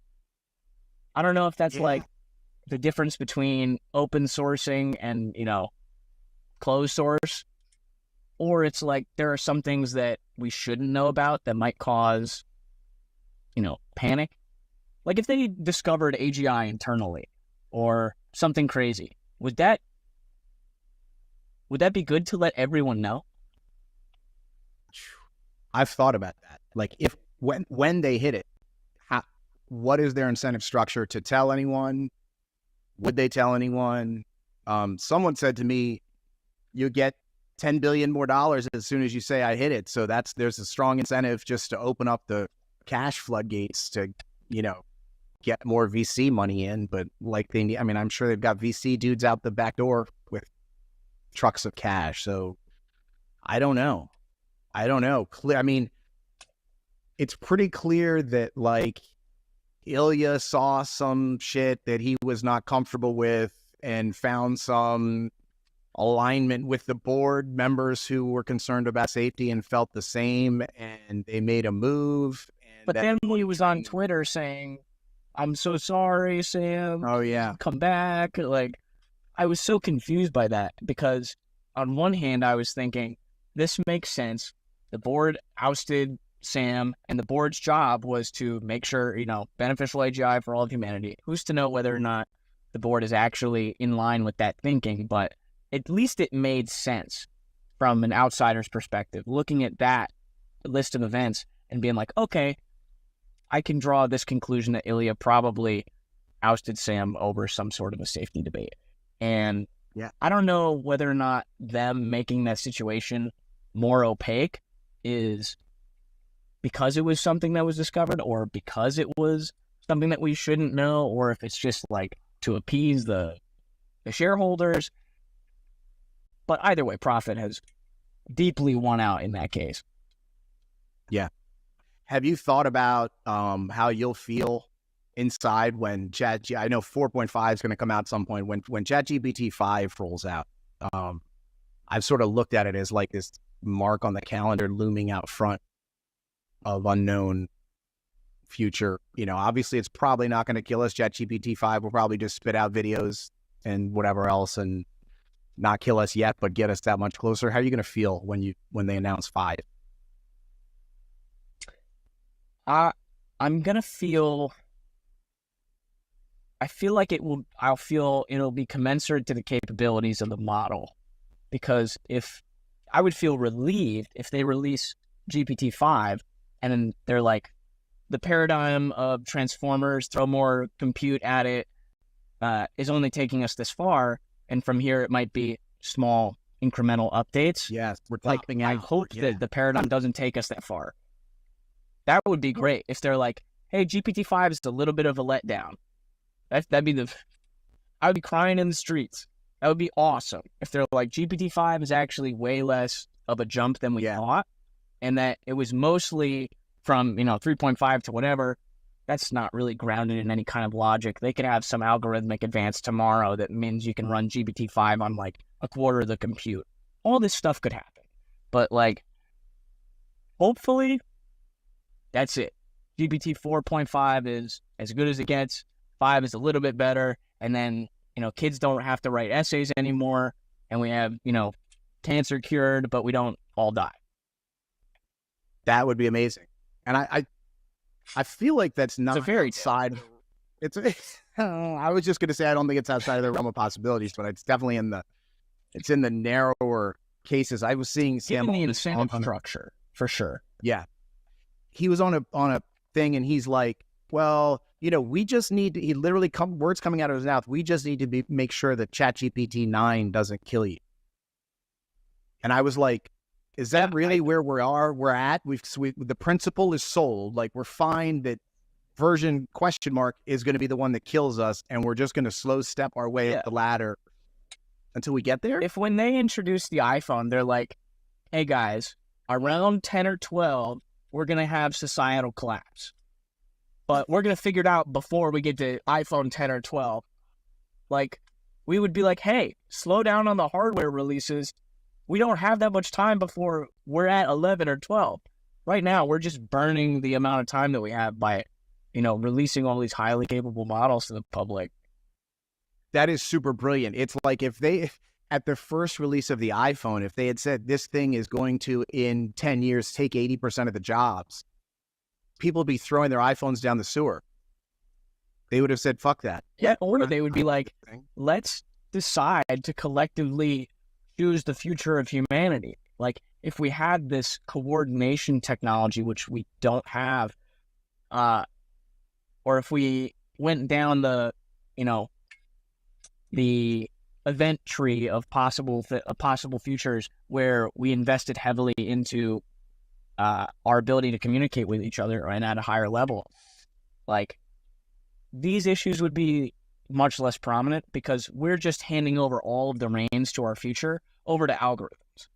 So we have no say in what we're optimizing for anymore. We've basically put everything on a what's the most profit, what's the most engagement optimization algorithm. And everything you see around you is the result of that. More and more things are the result of just optimizing for engagement and profit. Yeah. We don't have good cars anymore. We don't have good infrastructure, good public transport because of those two things: optimization for profit, optimization for engagement. Like, yeah. How does what you know affect your life going forward? You're a younger guy than me. You're 26. You've already served your country and given back to the world and the country. How do you go forward from here, in terms of how you see your life? And I don't know, are you trying to build a family? What do you, how where are you going with your life given all this? I'm very happy to say that before the end of the world, I found my lovely wife, Amanda. She's fantastic. And I think that if I wasn't in a position where I was with her, I would feel very differently. It almost feels like I have like a set amount of time left to do certain things and no one else is aware, and that all of my decisions are predicated on these things that I know. And I don't understand how people are making decisions without knowing the things that I know. Like, I wouldn't be making any of the decisions that another person in a similar position who doesn't know about AI risk, like, would be making. I could have bought a car, but I'm kind of thinking, like, am I going to be the guy who just bought a car when we're X amount of years from, like, all of these technological advancements, or we're in the S curve for all of these different exponential technologies? A lot of people are asleep at the wheel and not knowing what is on the horizon 6 months, a year from now, 2 years from now. And it's getting infinitely more confusing for me to navigate that, but I don't even know how they're navigating it at all. Yes. Like, yes. What are they doing? Like, I think they're like this, and so let me ask you this. Do you talk to your wife about this stuff?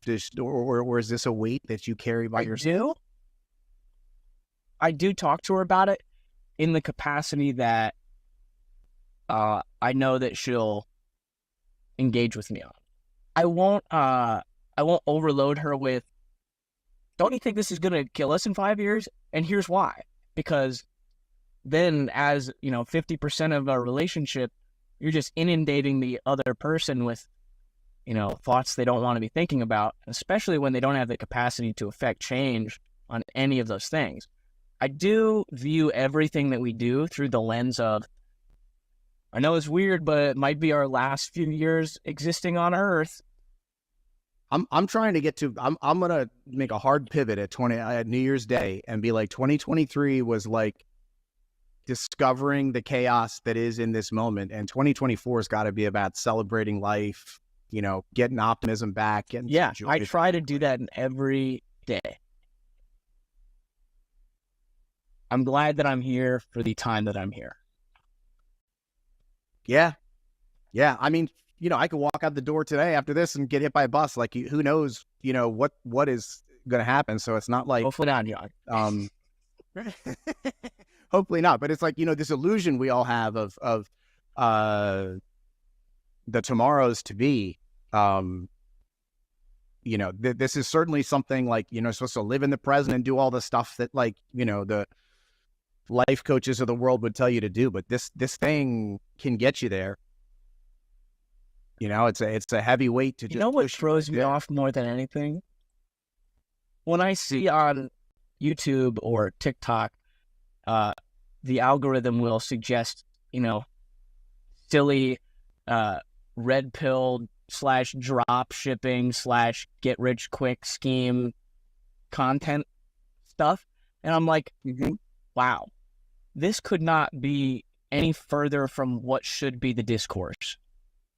Like, we're so off trajectory of what we should be talking about. So off. Yeah. So when let me, in an average week, how many people are you talking to about AI? Like, if a new person comes around and you're around a new person, do you like try to get into it with them, or are you letting them off? And a part of my question is like, I'm trying to figure out for myself, like, what is the right amount of evangelizing? And, if someone is having a day of their own and I'm going to go and take this, the world's biggest pile of shit ever and just put it in their lap, I don't know that I'm necessarily like being kind or friendly to them.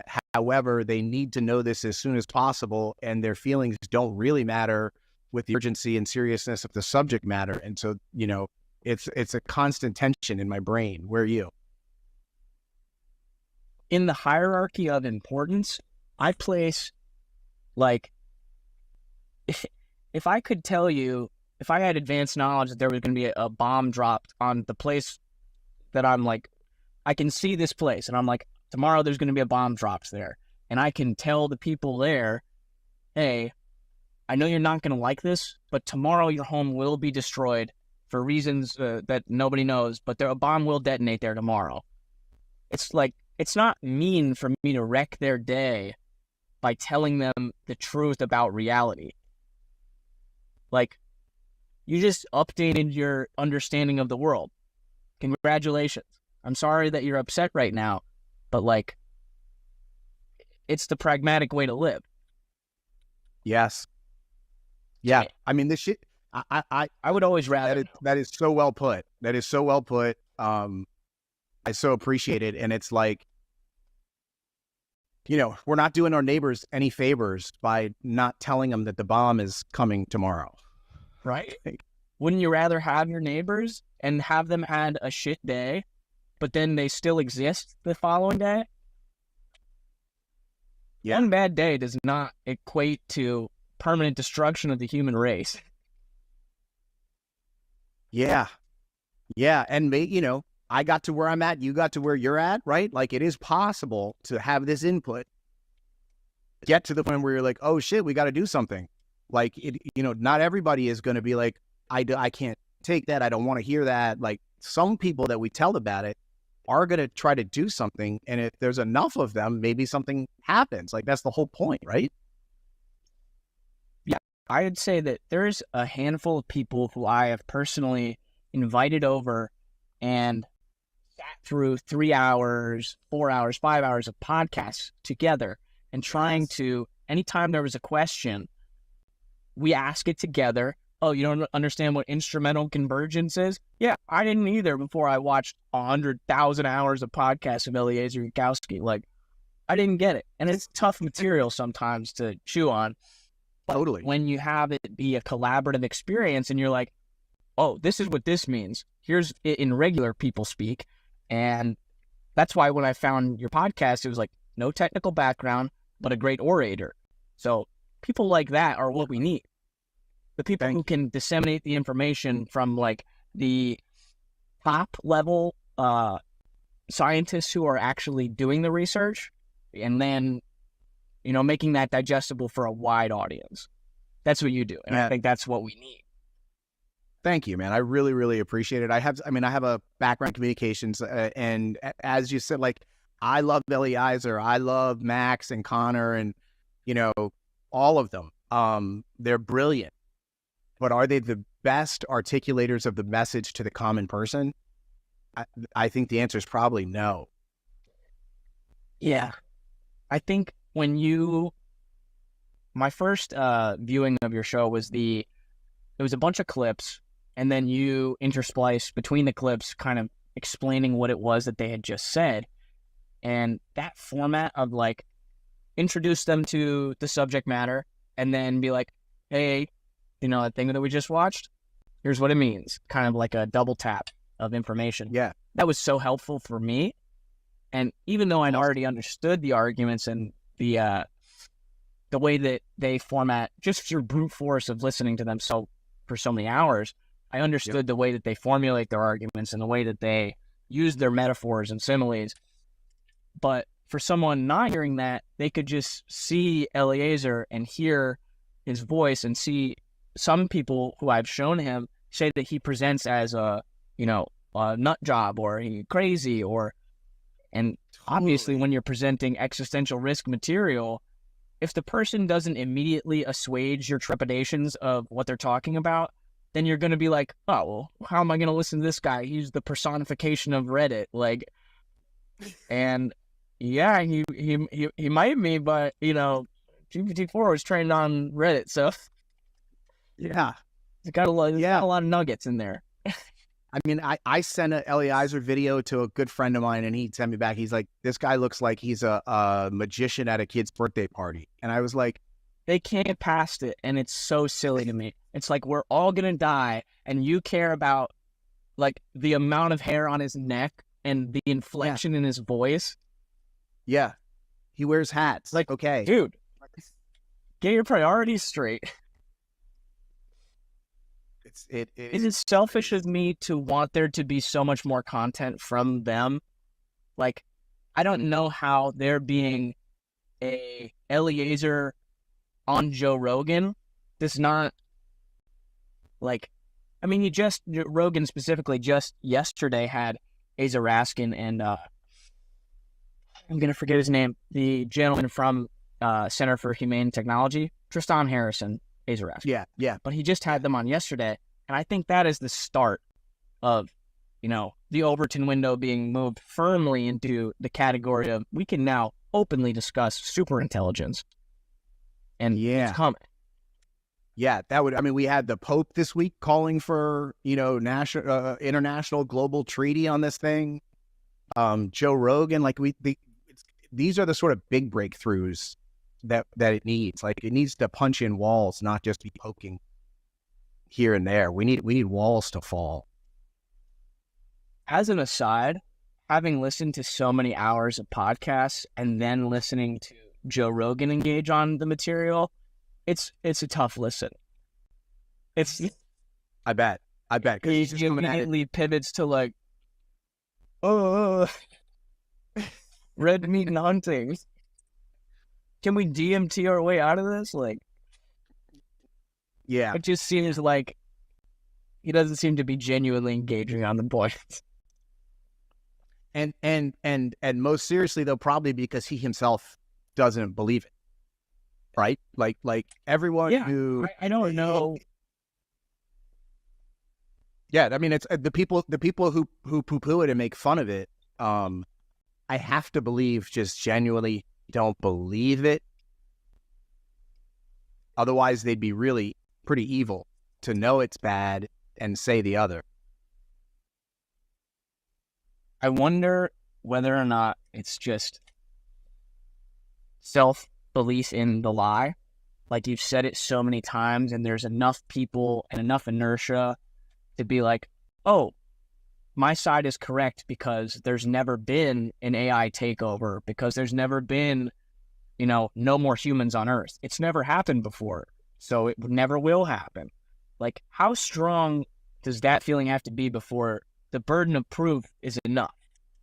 Like, there's enough material to convince you that what you're thinking is completely not in tune with reality. Yeah.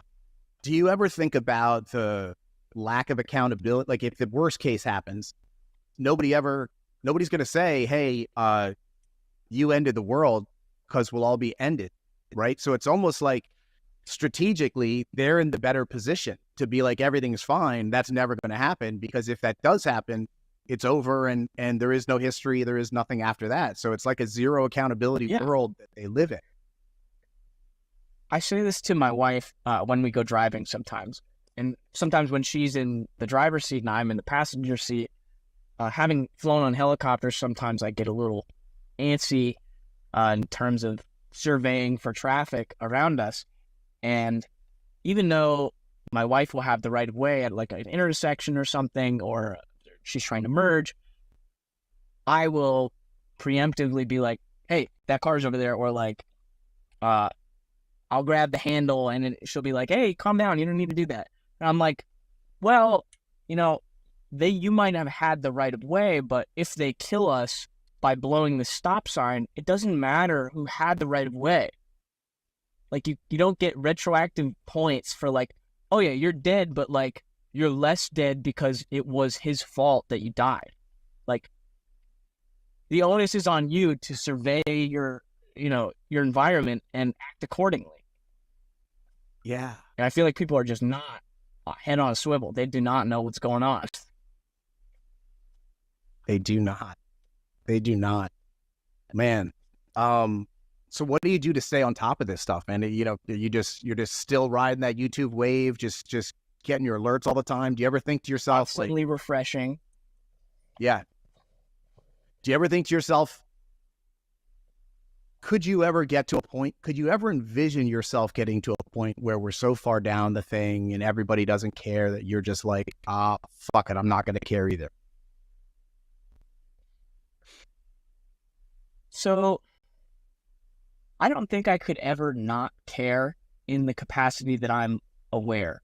Like if I'm aware, then I care about it. I can't know that like the aliens are coming in 2025 and not think about it. Like I can't.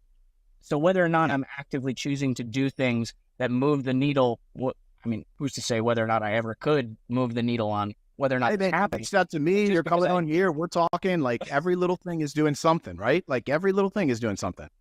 I appreciate it. I really do agree with that, because when I found your show, it was clear to me that this was, a well-produced, a work of love and passion, that like you really do feel these things. And it's not just how do I optimize for engagement and then hop on this AI safety trend and then, get my YouTube AdSense up. Like you really care about this stuff. And the more people putting out more content that is digestible, like what you're doing, the more hope I have, I'll say. Because I think it's genuinely people not knowing enough to engage on the points. Yeah, absolutely. We'll end it with this. Eliezer had a tweet last night that really kind of took my breath away, because he's so negative generally, right? Like he's so in the camp of, we're in real trouble. So he had this long tweet and he ends it with PDU, right? He was at 99, then he went to 98. After reading this tweet, I was like, is he at 97?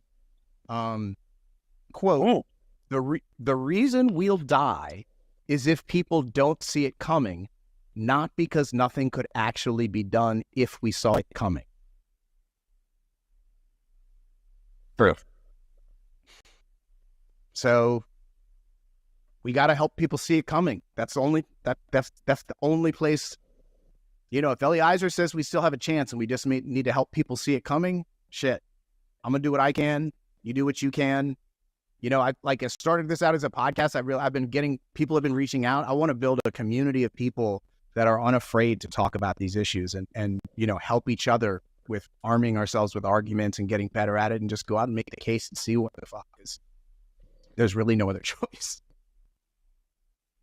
Yeah, I think having a short list of the points that easily defeat the most entrenched, easily defensible arguments, like that are just throwaways, like, oh, it's not here yet, or oh, that could never happen. Having quick follow-ups to that is very important, because if you let them just rest on the, oh, it's never happened before, oh, that's science fiction, I watch Star Trek, like, we're really not engaging on the merits of the points.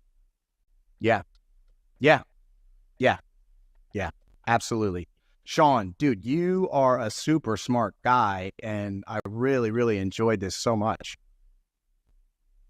Me too. I very much appreciate you saying that, because up until right now, it's just been me watching podcasts, and now I get to actually talk about, the subject matter, material, and maybe even other people will, hear something that I said and it'll resonate with them.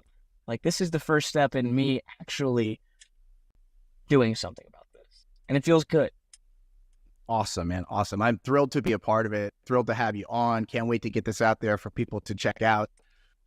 So, man, I again, let's stay in touch. Let's keep emailing. Let's, keep leaving me comments, and we'll keep doing this thing, and let's see how far we can push the ball. It's like everybody getting out of their comfort zone and just raising their hand and saying, I get it, and I want to do something. And you and I did it, and, let's see if we can start something here. I'm hopeful, and I appreciate the opportunity, John. Awesome. Shawn, be well. Have a great rest of your week. Okay. I hope you enjoyed that as much as I did. I spent days after our call thinking about what Shawn said about not telling your neighbor their house is going to be bombed soon, that it's not nice or compassionate or kind or caring to not tell people they are under direct and immediate threat. It's just not. So coming up next week, we are going to have what I think is a pretty important show. As you may know, it was AI safety researcher Eliezer Yudkowsky who first opened my eyes to the threat of AI risk. And I very much want to have Eliezer on this show as a guest. I'm working on that. But recently, I had the honor of having an ongoing kind of all-day rolling conversation with Eliezer on Twitter.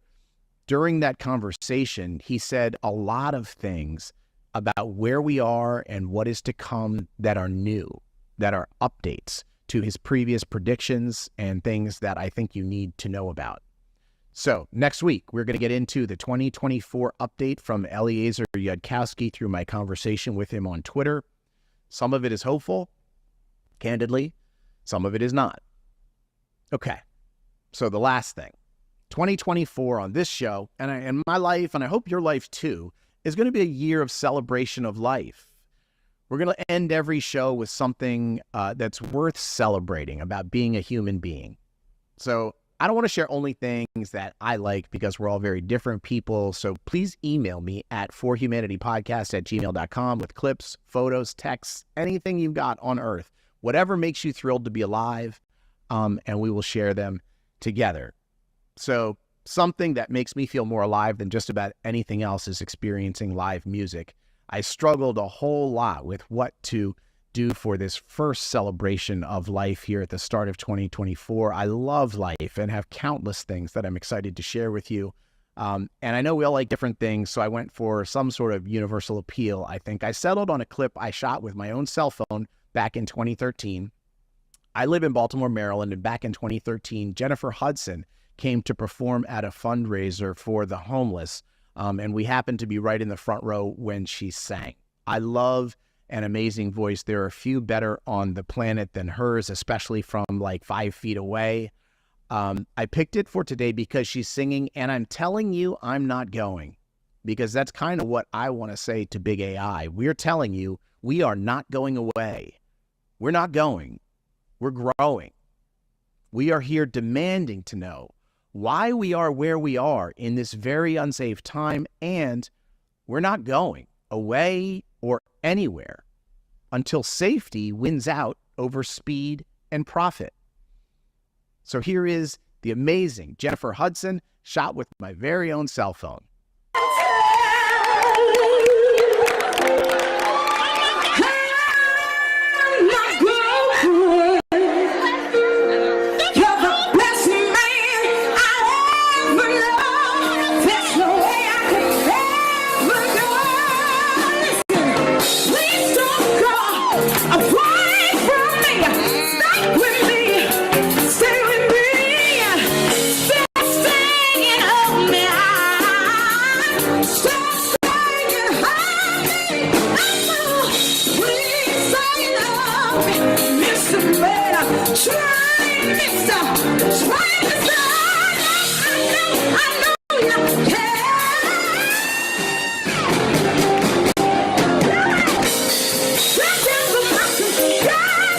for some unknown reason, at that very moment back in 2013, I hit stop record on my phone. Such is life. But for me, I just feel so alive being a few feet away from live music like that. It hits me on a vibrational level, unlike anything else, really. I hope you enjoyed that. Maybe take a little time this week and listen to music in your headphones instead of podcasts all the time. And maybe take a moment each day to be grateful for the gift of another day. What an amazing planet we live on. What an amazing life we share. Let's protect it and each other. For Humanity, I'm John Sherman. I'll see you back here next week.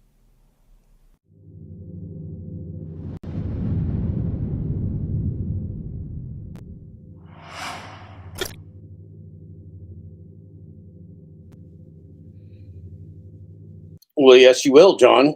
You absolutely will see us back here next week. So we did this today because of you, because of all of you. You're the heroes. You're the only people that can save the human race. That's not hyperbole. That's not an overstatement. You now know. Now that you know, you can talk to your friends, your family. You can start providing nature of the information. You can help inform the rest of your social group, work group, whatever else, as to the truth of what's going on right now. Once people are informed, they're not going to consent to having their lives threatened by a bunch of crazy people with billions of dollars. First, they have to know. Some really great things were said in that episode.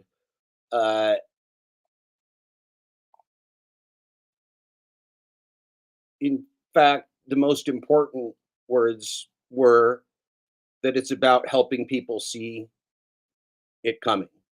Eliezer Yudkowsky, according to our friend John Sherman there, still believes that we can stop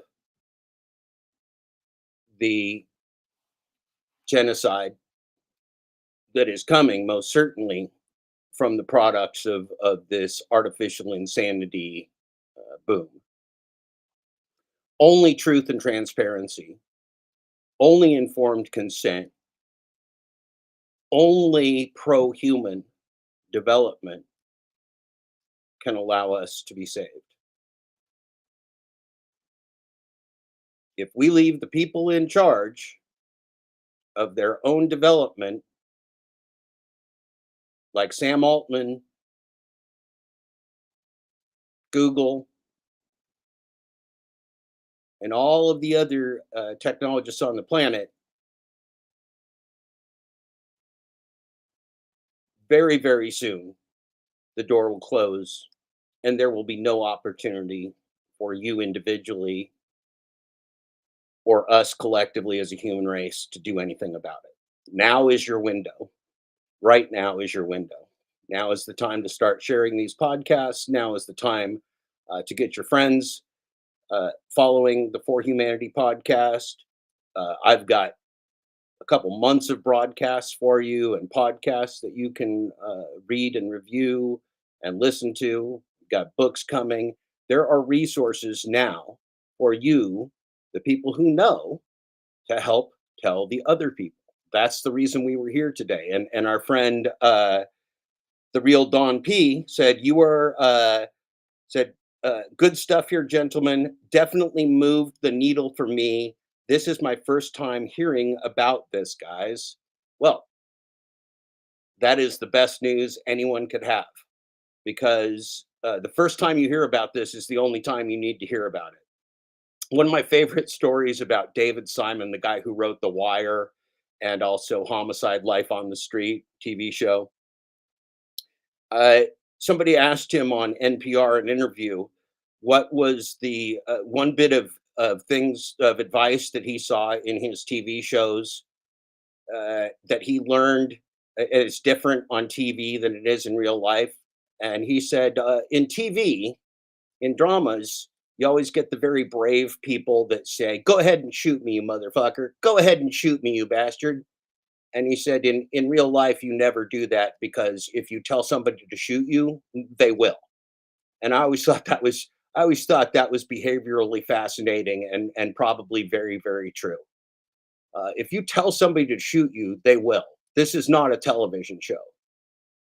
This is not where you tell somebody to shoot you and then there's a long conversation about how maybe you will or will not get shot. If you tell somebody to shoot you, they'll probably just pull the trigger. They'll probably go, well, sounds like a good idea to me. Power of suggestion. And I think the same thing applies with this artificial intelligence, this artificial insanity that technologists want to launch on the world, like Russian roulette.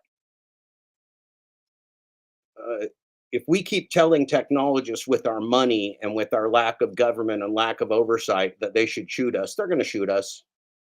This isn't a movie.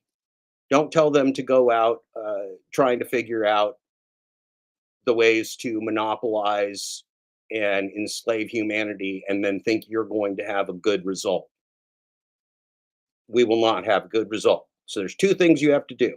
Number one, you got to have informed consent on any technology you use. Number two, it has to be based on truth and transparency. You can't trust corporations or oligarchs with black box output that is designed only to exploit humanity, only to monopolize markets, and only to scale domination to a global scale. We don't need to be global titans. We don't need to be part of empires. That's not what we need. We just need our local communities, our local families, food, shelter, medical care, peace. That's what we need. And all of that is founded upon truth and transparency. Artificial insanity, artificial intelligence is not a beacon of truth and transparency. It's chewed up and regurgitated information that is biased and is only as good or as bad as the intent of its human creator. Right now, we got a bad bunch of creators with a bad bunch of intents. They all want to make money off you. That's why they're investing in AI now. It's not about the technology, it's about exploiting humanity. What is the new way where you're going to monetize AI to exploit humanity faster and better than anyone else? That's not survival. That is not survival. Well, thank you again to John Sherman for Humanity Podcast. This has been Surviving AI in 2024 with JTB. That's me. And I will be around, but I'm on hiatus from doing the show while I'm getting some books out to you. So I'll be back on and I'll be around when there's something to do. But I felt like this was a very worthwhile special broadcast to do because I really want to see for myself, and I wanted you to see the full breadth of what John's done here in the first couple months of the For Humanity podcast. And I hope it's a big thing. I hope it goes all over the place. It's very compelling. And there are people from all different walks of life. We're all either going to survive together or we'll perish together. I'd rather survive together. I want to see you survive together. All right, everybody. No war. Take care of the people of the world. Stop the madness of artificial insanity and human sacrifice. It's not going anywhere. Peace, everybody.